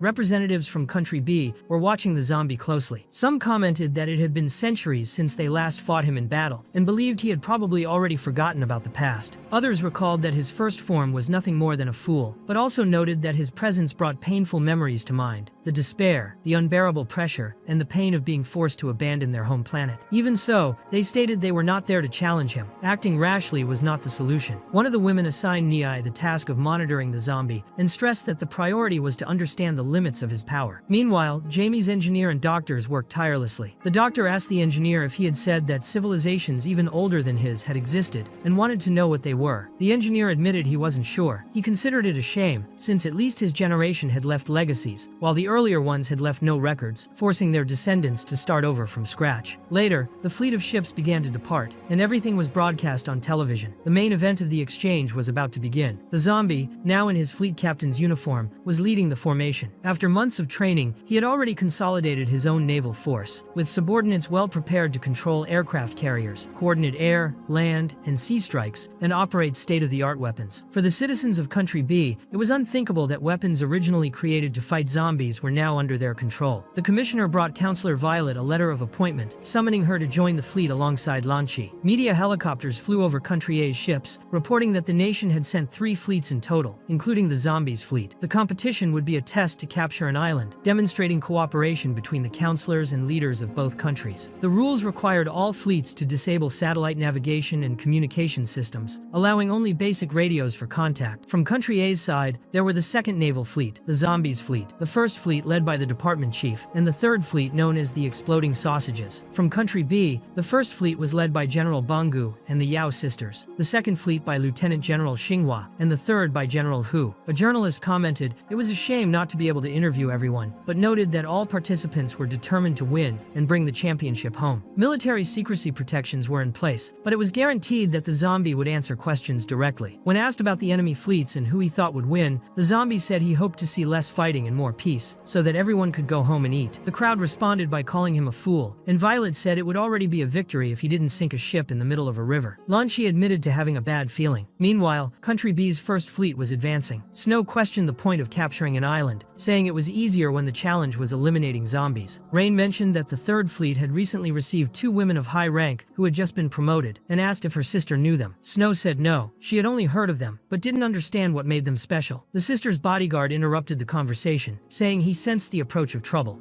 Nai asked if it was a specific person. The bodyguard replied that her origin was probably the same as his, so they should consider her the same species. He also commented that her aura seemed weak at the moment, which meant she was likely very far away. Meanwhile, on an Atlantic island, Lieutenant General Xinghua approached the target and opened fire without hesitation, hitting the Exploding Sausages fleet directly. Despite the strange name, the shots were just paint, since they didn't intend to destroy each other. Even so, Country A lost 3 points. The Steel Chief observed and said they had already started fighting, asking why they weren't fighting back. The leader responded that they were still too far for that. The journalist announced that Country B had taken the initiative, leaving no room for retreat. In addition to capturing the island, another victory condition was the accumulated score, and whoever scored the most points would win. Although the ammunition had been replaced with paint to avoid harming civilians, the public awaited an epic battle. The soldiers from Country B were confident they would win. The sausages retaliated with full force, and thus began an improvised war between them and the Lieutenant General's fleet. The Steel Counselor asked if it wasn't necessary to intervene, since the sausages were on the verge of defeat. The leader said to wait, as the first to reach the island would receive 40 points, and it was better to let the others tire themselves out. Meanwhile, the sausages counterattacked with projectiles that exposed the department counselor completely naked, showing off his muscles in an exaggerated way. The audience reacted with shock, and many were moved by the bizarre scene. The journalist expressed sympathy for the embarrassment of the people watching after so many years. Lieutenant General Xinghua herself ended up engaging in physical combat against that pervert, and the audience cheered. The Steel Counselor called attention to the left, where the sisters spotted Country A's fleet. Snow realized they were planning a stealth entry, and remembered that whoever reached the island first would earn 40 points, so they sent people to block each other's advance. On the contested island, the doctor informed Jamie that there was a problem. The human army was coming straight toward them. The professor, surprised, asked for an explanation. At the same time, a battle was unfolding between the department leader, the sisters' ship, and Jamie himself, who was furious. He said it was impossible for them to have been discovered, since he had chosen that island precisely because it was safe. The location was between countries A and B, just a few square meters in size, and considered neutral. Months earlier, the president of Country A and the prime minister of Country B B had discussed the location of the exchange. The president didn't want anything in his territory, since the last time ended in chaos. The prime minister also refused and suggested that tiny island, the only piece of land unclaimed after the territorial division. Whoever won could claim it. The president agreed to the proposal. Back in the present, Jamie was growing impatient, asking if the experiments were finished. The engineer, exhausted after 20 days without sleep, said he just needed a bit more time, as he was still finishing the program and adjusting the creation's arm. The broadcast showed the approach of the Major General's fleets from Country B, but the journalist noticed something strange. She couldn't locate Country A's fleet. At that moment, the zombies' fleet was stuck on an iceberg. Lan Chi asked where they were, and the commander said they were about to crash. Dawn stated that they must be near the North or South Pole. The counselor complained that she had already warned them not to let a zombie steer the ship. The zombie was completely lost, and the vessel indeed crashed. They discovered they were at the South Pole, and questioned how he had managed to bring them so far, without even knowing how to use a compass. The zombie himself suggested giving up on the competition. Meanwhile, on the battlefield, the two armies continued to exchange blows in the middle of the ocean. Jamie watched everyone approaching, and realized that the battle between the sisters' fleet and the leader was about to begin as well. He ordered the program to be stopped immediately. The engineer asked if he didn't have several species, and suggested looking through the residue for some nanomaterial that might help. The doctor found what he was looking for, and the professor declared that the human army had treated him like a fool, but now he would show his true power. At that moment, the rebellion group and the queen were also paying attention to the battle between the humans. One of the shots hit the fleet where Niai and the others were, but the attack was stopped by a stone wall that emerged from the middle of the ocean. La Ling realized this was a bad sign, as it meant there was an extraordinary on the other side. The big guy ordered the boat to be steered, but the commander insisted he was in charge. The giant didn't hesitate and crushed his skull. The new commander was in shock, not understanding who those people were. La Ling explained that the next step would be to crash into another ship, but emphasized that they couldn't reveal themselves, as they were camouflaged among the fleets of the country. Both sides, however, seemed to care only about destroying each other. While all of this was broadcast on television and gaining more attention, the zombie was calmly fishing in the South Pole. Just as the ships were about to collide, the queen and the giant bodyguard jumped from their vessels. The impact of their powers created a whirlpool in the ocean. The extraordinary used his rock powers to trap the queen's body, and the journalists cheered, saying that was a true display of strength. They commented that he seemed to be on the level of a general, but found it strange that there were no reports about that bikini-clad girl from Country A. The chief reported to the department leader that something was wrong on the island. Suddenly, a huge zombie appeared, walking toward the ships. It was Jamie's secret weapon. Meanwhile, the zombie finally managed to catch a fish. The steel counselor, watching from afar, asked what that thing on the island was and whether it was part of the exchange. The leader ordered everyone to return immediately. The sisters also tried to retreat, but the giant zombie threw a rock that exploded part of their ship. The counselors were left confused, and the steel one stated that the intercom was not a joke, making the situation too serious even for the media, which hadn't expected such a violent scene. Jamie ordered everyone to be killed. The prime minister called the president of Country A, wanting to know if he was the one who had prepared that. The answer was no. He said he didn't have that kind of technology, and reminded him that it had been the president himself who had chosen the location. The leader then ordered his forces to prepare for a counterattack. It was clear that neither country would destroy their own military equipment, which meant there was a real enemy on that island. Only after catching several fish did the zombie realize that the two sisters had disappeared, taking the fleet's ships back to the battlefield. Violet was furious with the zombie, as she had trained for years for that event, which only happened once every 4 years. After finally gaining incredible power, she wanted to eliminate the sisters, but everything had been ruined. In the middle of the confusion, the captain realized they wouldn't have enough fuel. Violet replied that she didn't care and ordered them to find a solution immediately. Later, in an almost comical scene, everyone was rowing a warship in sync to the rhythm of 1, 2, 3, 4. The engineer then announced that he had completed the program and had already released something into the ocean. Meanwhile, at the Great Western Bay in Country B, the resistance zombies were relaxing and smoking cigarettes until a capsule emerged on the beach. From inside came a new enemy. The energy released was so intense that even the zombies group who were in Country A could feel it. Something was profoundly wrong. The nano zombie was alive and standing. The people at James's lab were watching everything, surprised that it was actually active. The engineer could hardly wait to see the true strength of that creature. The zombies wondered who that being was, but the nano zombie hugged Ah Xiao, saying he was happy to see him alive. The engineer was perplexed, and everyone was disappointed with that unexpected reaction. The nano zombie explained that he had finally found a life form similar to his own, as he had always felt alone. Jamie questioned where the project had failed, but the engineer asked for calm, believing there must be a problem in the program. The nano zombie apologized for being rude, and introduced himself as Jiang, explaining that sometimes even he didn't know what form he would end up in. Agi confirmed that he was definitely a zombie, while Ah Xiao found his metallic body strange. Soon after, the group decided they had to leave, and Ah Xiao said goodbye to Jiang, saying they had other matters matters to deal with. Alone on the beach, Jiang seemed content and decided to explore other places. Meanwhile, Jamie was furious, cursing the engineer who had received so much research funding only to end up with that. Jiang, on the other hand, went to the human city and, upon encountering them, his mood completely changed. On the plane, Xiao commented that he found that being interesting and perhaps should have recruited him for the rebellion, just hoping he wouldn't be killed by the humans. But at that moment, Jiang began a devastating attack against the human race. With a single strike, he split the city in half and sent everything flying through the air. Even the plane was hit, struck by a car thrown skyward. They witnessed the horizon, where the city looked like a scene straight out of Inception. The lab crew was stunned, and they weren't the only ones. Everyone watching the exchange test also saw from afar that absurd vision of the city tilted 90 degrees. The queen, still held captive by the enemy, asked who those people were. To her, apart from the zombie, no one could be her opponent, and it made no sense to think they could control her with such skills. As she spoke, she easily broke the rock hand restraining her. The large man observed and said she was as strong as he had imagined. Nai stated they had no intention of hurting her. They only wanted to know who her master was. Another girl added that perhaps the queen didn't know other vampires existed because she had been left behind back then. The big man commented that, based on the timeline, she should have disappeared long ago, and it was strange she still held so much power. The queen replied that he spoke as if he knew her. Nai then explained that her immortality came from a genetic factor and revealed they were humans from an ancient civilization. They were only there to investigate the true strength of the zombie, and since the queen had lived on Earth for so long, they asked if she could reveal who created her and where her master was. Full of hatred, the queen responded that she hated humans more with each passing day. However, the presence of the big man ignited a fire within her, and the bodyguard ordered everyone to stand behind him because things had just gotten serious. The fight, however, was interrupted when half of Country B tilted 90 degrees. The journalist covering it almost lost his breath at the sight, and everyone was speechless. Meanwhile, the rebellion crew tried to fly the plane through the buildings and spotted Jiang rising higher and higher, reaching close to the stars. At the top, he assumed his second form and prepared for his next strike against human civilization, splitting the ground again. At that moment, the plane was destroyed, and the zombies fought to save the rebellion leader, unable even to put into words what they were witnessing. Alone, Jiang blew up half an entire country. The fighters didn't understand anything. The big man wondered if that wasn't the real zombie, while journalists reported that at least 30 million people had been vaporized. The media said that even an island had simply vanished, leaving only empty land behind. The rebels who fell there were shocked by the sight. Xiao asked what Jiang was doing. Jiang Si replied that humans deserved to die and asked if there were still any survivors.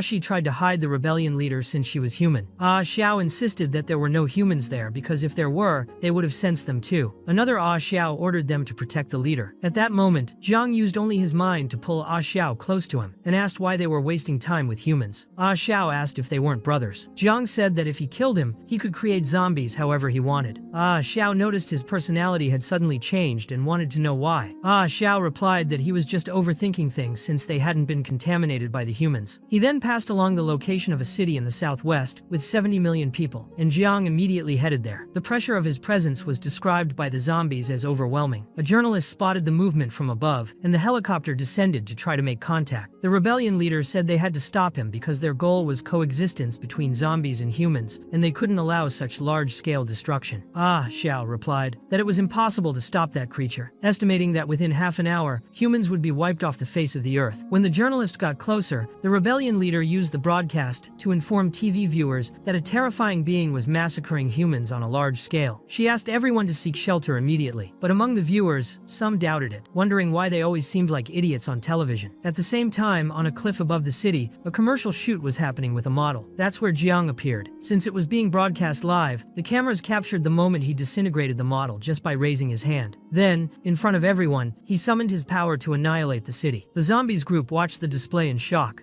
Gu asked if that wasn't the power of the king. The transmission then switched to the scene of Jiang building up energy. He raised his hands and disintegrated those around him. Then, clenching his fists, he destroyed the entire city with a single attack. The neighboring province's city finally went on alert and started evacuations. Ashi commented that hiding wouldn't help much. At the same moment, the vampire fight was interrupted by the massacre of the human cities. The queen asked if they should go together, but the big vampire said that with the current state of the zombie, once he finished killing the humans, it wouldn't be long before it was their turn. All the exchange participants then heard an emergency announcement. A terrifying psychopath was annihilating humans uncontrollably in Country B. Given this, after the president's decision, the exchange was cancelled and both countries declared war on this common enemy. Everyone was called to go immediately to the lands of Country B. Frontline investigations revealed that the disappearance of cities and ships was also related to the same mysterious individual individual. In just 3 minutes, he had massacred approximately 100 million people. The vampires, shocked, asked the ancient human Niai why Jiang hated humans so much. She replied that they had killed his family and his subordinates, and that was why his hatred was so great. Meanwhile, Jiang left after destroying another city. In Jamie's lab, everyone celebrated as if it were a success. The doctor, confused, asked why the engineer had helped, since that wasn't his purpose with humanity. The engineer simply replied that he wouldn't understand. He then appeared on the broadcast,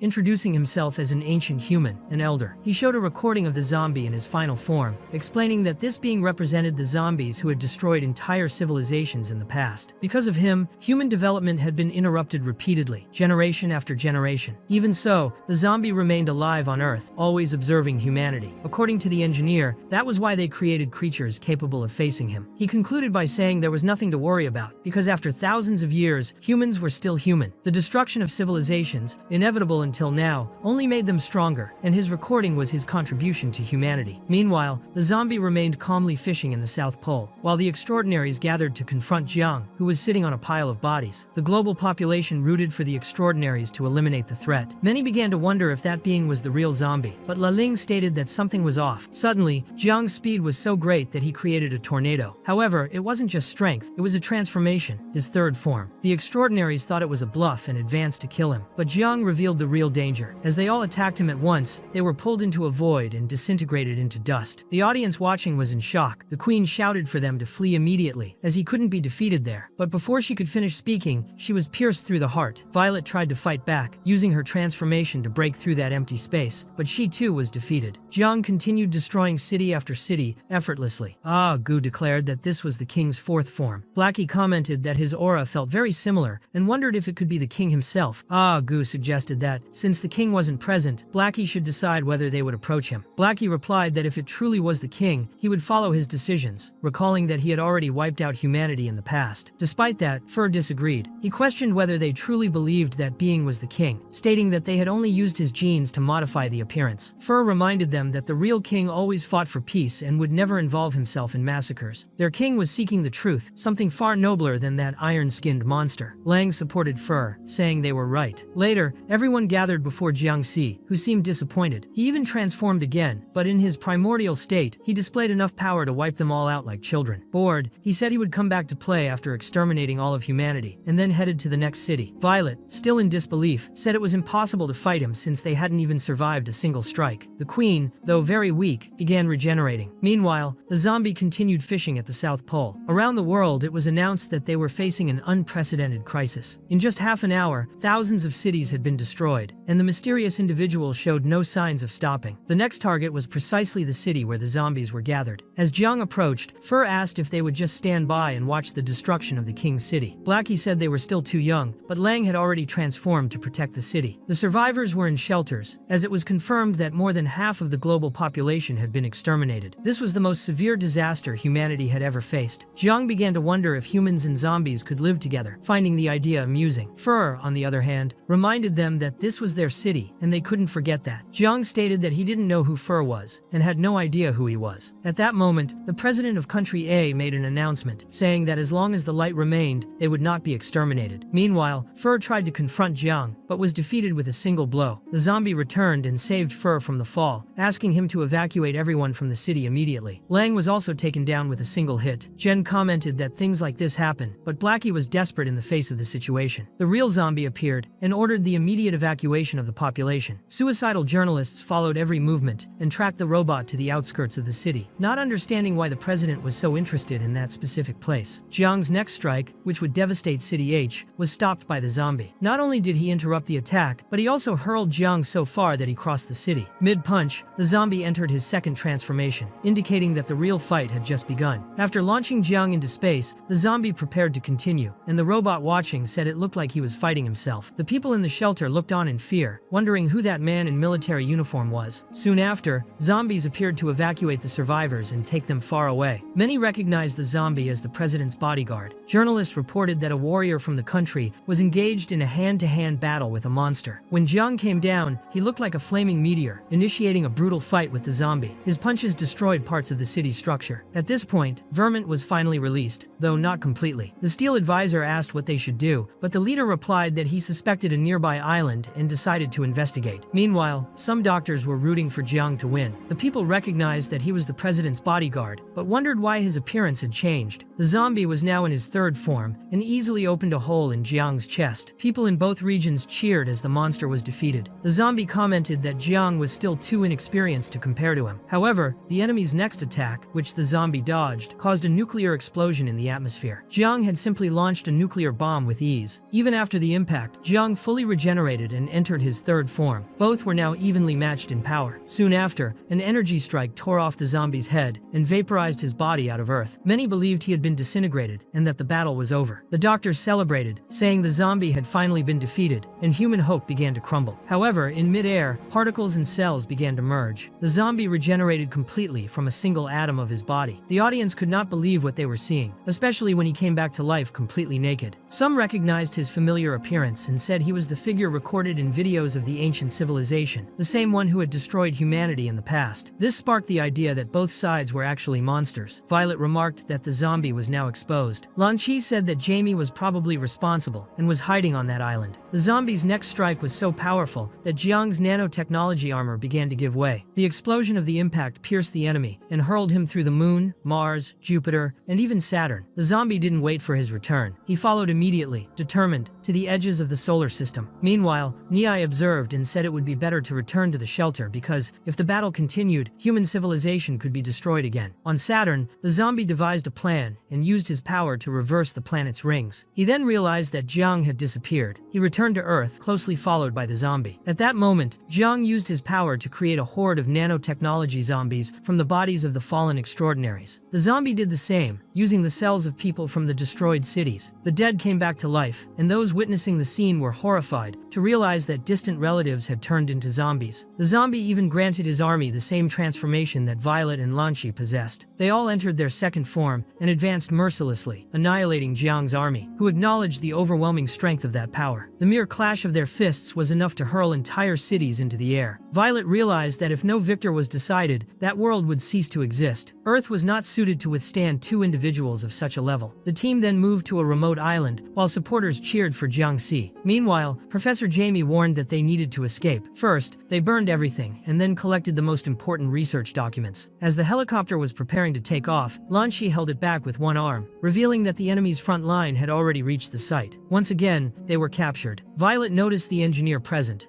and asked if he was an elder. She had imagined someone grand like a mecha, but in front of her stood only a frail man. She wanted to know how to end the battle, but he claimed to know nothing. The young woman insisted until Lan Chi decided to force him to talk. He used the same trick as the zombie and infected him with zombie cells, controlling his mind briefly. Under this effect, the engineer revealed that inside a box there was a terminal button capable of disintegrating the nanomaterial with Jiang's genes. Without those machines, his physical form would vanish. Violet pressed the button, but nothing happened. The engineer regained consciousness and could not understand why the device had failed, since without a mechanical body, Jiang should not be able to survive. That was when Jiang revealed his fifth transformation, creating a flesh body and showing that he no longer depended on mechanical structures. He declared that even without a body he could still exist, making everyone question what kind of creature the ancestors had once fought against. Violet stated that all of this was excessive, and Jiang explained that this was his true form. He taunted by asking why the zombie wasn't joining the fight. The zombie's army charged against Jiangxi but evaporated on impact, their particles scattering. The zombie was forced into a new form. His power resembled that of the Blood Queen, and turned not only the Earth but the entire solar system red. Jiang admitted he had never witnessed anything like it. Everyone was terrified while Niai seemed to recognize that energy. Jiang demanded an explanation, wanting a reason for being destroyed. The zombie explained that after eliminating human civilization, he had continued researching alone until he reached that true form. Jiang replied that he wasn't surprised, but he still believed he had a chance to fight. The zombie denied it. Jiang rushed in furiously, but with a simple snap of his fingers, the zombie gathered the universe into the palm of his hand and compressed everything back to normal. The spectators felt dizzy and disoriented. When they looked again at the battle, the zombie was already holding Jiangxi by the neck, nearly disintegrating him completely. Jiang acknowledged the strength of his opponent. Violet concluded that the zombie had controlled space. Lan Chi felt as though she had been touched by death, and Jiang admitted he still sensed that effect. He asked asked whether the zombie held no hatred for humans in his heart. The zombie replied that he had never been under anyone's control. Jiang lamented, saying he had wished to live a good life within that body and did not understand why his genes had been given to another like Dawn. The zombie confirmed that he had allowed weak humans to obtain unimaginable powers, including Violet and Lanqi. Jiang then claimed he knew the true nature of humans, that they would wage bloody wars for power. Without the zombie's permission, no one would ever have had a chance to control him. He himself was nothing more than a fragment of the genetic information of the original zombie king's body. When Jiangxi gained independence, his first action was to fulfill his role and turn his attention toward the zombie, questioning whether he had done a good job. Deep down, he had always believed that the one truly desiring the destruction of civilization was the zombie, who hid a deep hatred for humanity within himself. Jiang claimed he was merely following that instinct and carrying out his function. Many wondered whether he was speaking directly to the zombie's own genes. Jiang declared that he had already killed billions of humans and wiped out half of civilization, questioning whether the zombie really believed he was saving anyone. He said humans would come to fear him as a monster and would continue to turn against him behind his back. Then he asked why the zombie did not simply wipe out humanity once and for all. The zombie replied that he would not. Jiang wanted to know what he would do with the dead, since all he could do was turn them into zombies. At that moment, the zombie stated that he would bring them back to life. With a cut to his own chest, he tore out his heart and spread his blood across the world. This act caused all the people who had died in the conflict to fully regenerate and return to existence. The engineer was incredulous before the impossible, while the zombie turned the question back on Jiang, asking what he would do now. At that moment, the enemy surrendered, and the zombie retrieved his gene, telling him he could rest. The next priority was to capture Professor Jamie, as they suspected that this mechanical version of Jiangxi was a conspiracy organized by the elders. Still, the zombie admitted that he did harbor a small resentment against humanity, confirming that the genetic entity had been right in accusing him of wanting to destroy everything just to escape loneliness. However, to erase that shadow once and for all, he activated a sixth, unknown form, sacrificing his heart and eliminating the last trace of hatred toward humans. Thus, he completed his redemption. 2 hours later, the zombie appeared again in his first form. He remained still until minutes later, his body began to convulse. Lanqi observed and remarked that without a heart, he might have become nothing more than an ordinary zombie. The zombie replied that this was not the case, as the organ would grow back. Lanqi showed anger, saying she wanted to strangle him, while Violet concluded that he was invincible. Both questioned why he had not ended the battle sooner, and how the president would explain his actions to the world. At that moment, the zombie gazed at the dust that remained of Jiangxi, reflecting that, in a way, he truly did resemble himself. He also wondered what interesting events the future might bring. The world entered a brief period of peace, though uncertain about humanity's fate. During Reconstruction, Vermont was once again placed atop City Hall, still serving his punishment. Later, Violet and Lanqi met with the president, who asked where the zombie was. They replied that he had not returned since the last event, and the president warned that new unrest was about to begin, with the risk of society collapsing once more. At that moment, public opinion claimed that Professor Jamie was innocent, and that he was, in fact, the true hero of humanity. Even though the zombie had saved the world, people did not feel grateful. On the contrary, they began to fear him. The planet was shrouded in a black cloud of fear. Some harbored anger but didn't have the courage to express it. Still, there were exceptions. Part of the population began to worship the zombie, believing he was the ultimate evolution of the human species. The situation was contradictory. Innocents worshipped the villain, while criminals revered the hero, a chaotic scenario on the verge of exploding. Outside, the world grew more agitated, but the zombie remained calm, playing video games. Blackie showed up to say that 2 young men wanted to see him. They were Ah Gui and Ah Xiao, who were waiting while drinking tea. When the zombie arrived, he asked why they had come, and the 2 soldiers saluted their king. They wanted the blessing of the king of the zombies. That same day, at 2:20 a.m., a joint law was formalized between countries A and B to manage the zombie. According to the law, the moon was transformed into a prison using nanometal technology, intended to imprison the supreme being to ensure the survival of civilization. To enforce the law, both countries created a special service with full authority to apply such measures. Meanwhile, the rebellion was reorganizing. Agui reported that the number of humans outside the city was growing, and that they were bringing more forces. Ah, Xiao commented that, due to fear and discrimination,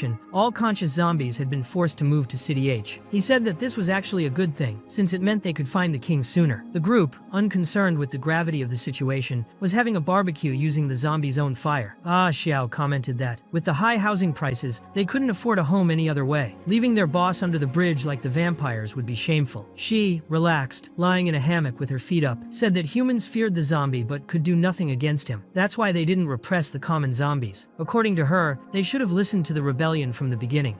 Gui realized something very strange was going on because it was humans who were attacking. One of the extraordinaries announced that the law had been passed, and their mission was to capture the zombie. The leader of the rebellion thought it was idiotic, as capturing the zombie would only hasten the end of human civilization. Meanwhile, the people from the Extraordinary Academy were also taking action. Violet charged forward at high speed but was blocked by Dawn, who sprayed bullets across the path. During the confrontation, Violet reminded her opponent, who had saved the planet, and insisted there was no time for internal conflict, as she was fighting for humanity's survival. The opening created by Violet allowed Gu to slam her into the ground. The chief ordered her to stop fighting since they didn't want any more unnecessary casualties. In the meantime, the sisters managed to capture Fur and Lang. Fur was outraged, calling them traitors for abandoning the king. Blackie replied that the world was always on the brink of war, and only by cooperating with the law could they fulfill the king's wish. That's precisely why Fur ended up imprisoned when the situation got out of control. Months before the zombie management law was enacted, everyone involved was just memorizing scripts. The lines and attacks had all been rehearsed, all planned. Shortly after, the zombie himself tested the prison's resistance. With a single strike, he not only destroyed the entire structure, but also opened a trail that split half the earth. The zombie remarked how impressive that was, and concluded they had mastered the ancients' nanotechnology. He said that with such techniques, humans no longer needed to fear him. People were disappointed, and Violet complained that those walls held nothing back. The leader stated there was no point trying to ease humanity's fear, because if the footage was released, people would be even more terrified. However, the zombie explained that everything would be fine if the material were at least 1,000 kilometers thick, the size of the moon. He also said that his brothers were working with him, as the zombies were fighting for peace and love. On the day of the operation to enforce the zombie management law, Violette reported to the Special Task Force that the mission had been a success. The equipment to be used against him was a special containment unit, created through the joint effort of 2 countries and the technology of the ancients. This unit was located in City H and had been proven to be effective and indestructible. This law would be the first step toward coexistence between zombies and humans. The zombie commented that he didn't know Blackie was such a good actor because his expressions of satisfaction seemed genuine. In truth, Blackie was enjoying himself, taking pictures of the others who had been captured. The zombie, meanwhile, was reading self-help books with titles like Zombie, Travel Guide, and To Avoid Killing Humans, Become an Idol. He said that once he was detained, he would begin changing his image and his plans. The master prepared for the trip, gathered a few essential items, and was actually happy about finally going to prison. He was the first person in history to seem happy about such a thing. Meanwhile, some clueless individuals were still trying to destroy the zombie, calling him a weakling. Even some of his subordinates betrayed him. Verm mocked him, saying he'd turn into jerky and wanted to know when the king would be released, but he was quickly attacked, allowing Vermont to escape. Blackie appeared in front of the cameras asking for calm and assuring that the zombies would stay with the humans, taking the zombie to prison as planned. Vermin asked how they could betray the king, while Violet wanted to know who had fired at them since they had agreed not to fight. She said the people from Country B had worm brains. Adam reminded her that the cameras were still on, and Violette stated that hum was a word of peace between the 2 nations. That's when a bazooka shot was stopped by the zombie himself, who praised Violette's work, recognizing that her mission was not easy. She explained that the zombie had never been an enemy of humanity. He was merely using his strength to show his determination to protect human civilization. The zombie said he hoped the setback wouldn't derail the plan, but Vermont, who didn't know anything, blew up the plane in retaliation against Country B, launching the enemy extraordinaries into the sky.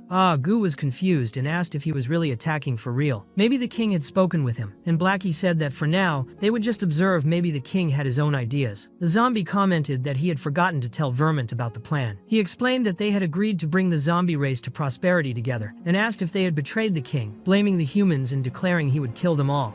At that moment, everyone realized that Vermont was out of control, and now really was destroying everything. The zombie appeared and dropped the containment unit on Vermont's head, crushing him like a nail. He asked why everyone was staring at him since the plan was just to take the enemy to prison. And so, later, Zombie was indeed successfully captured. At the CAI Special Forces headquarters, Blackie declared that that day would go down in history. They supported humanity, and from that moment on, the zombie would also be governed by law. The right to monitor him would be granted to all beings on Earth. Peace meant sharing dreams between zombies and humans. After these words, Blackie left without answering any more questions. When they stood before the zombie, the others knelt and begged for forgiveness. Blackie explained that there were many people watching, and that's why he had to say those things. The zombie broke the handcuffs and asked if his performance had been convincing, if he seemed harmless and friendly. Dawn answered sarcastically that yes, except for the part where he crushed Vermont like a nail, while showing off his second form. She added that he did seem friendly, but everyone was lucky he hadn't killed anyone. The zombie claimed it had only been a minor setback, and asked if that would be a problem. Violet explained that everyone knew how strong he was, and that the pressure he placed on others was immense. She said his small actions only served to give the people a false sense of control. What had happened didn't matter, because Phase 1 was complete. The rest of the show would take place on the moon. The plan was to use the moon to film the zombies on a large scale, like a reality show broadcast to all beings on Earth. Blackie assured that they would mobilize everyone to help him. They would assemble the best human resources team, and there would be no haters. Zombie laughed and said that was impossible, as there was no such thing as a society without opposition. Blackie asked him not to worry, stating he had his own methods and that his team was professional.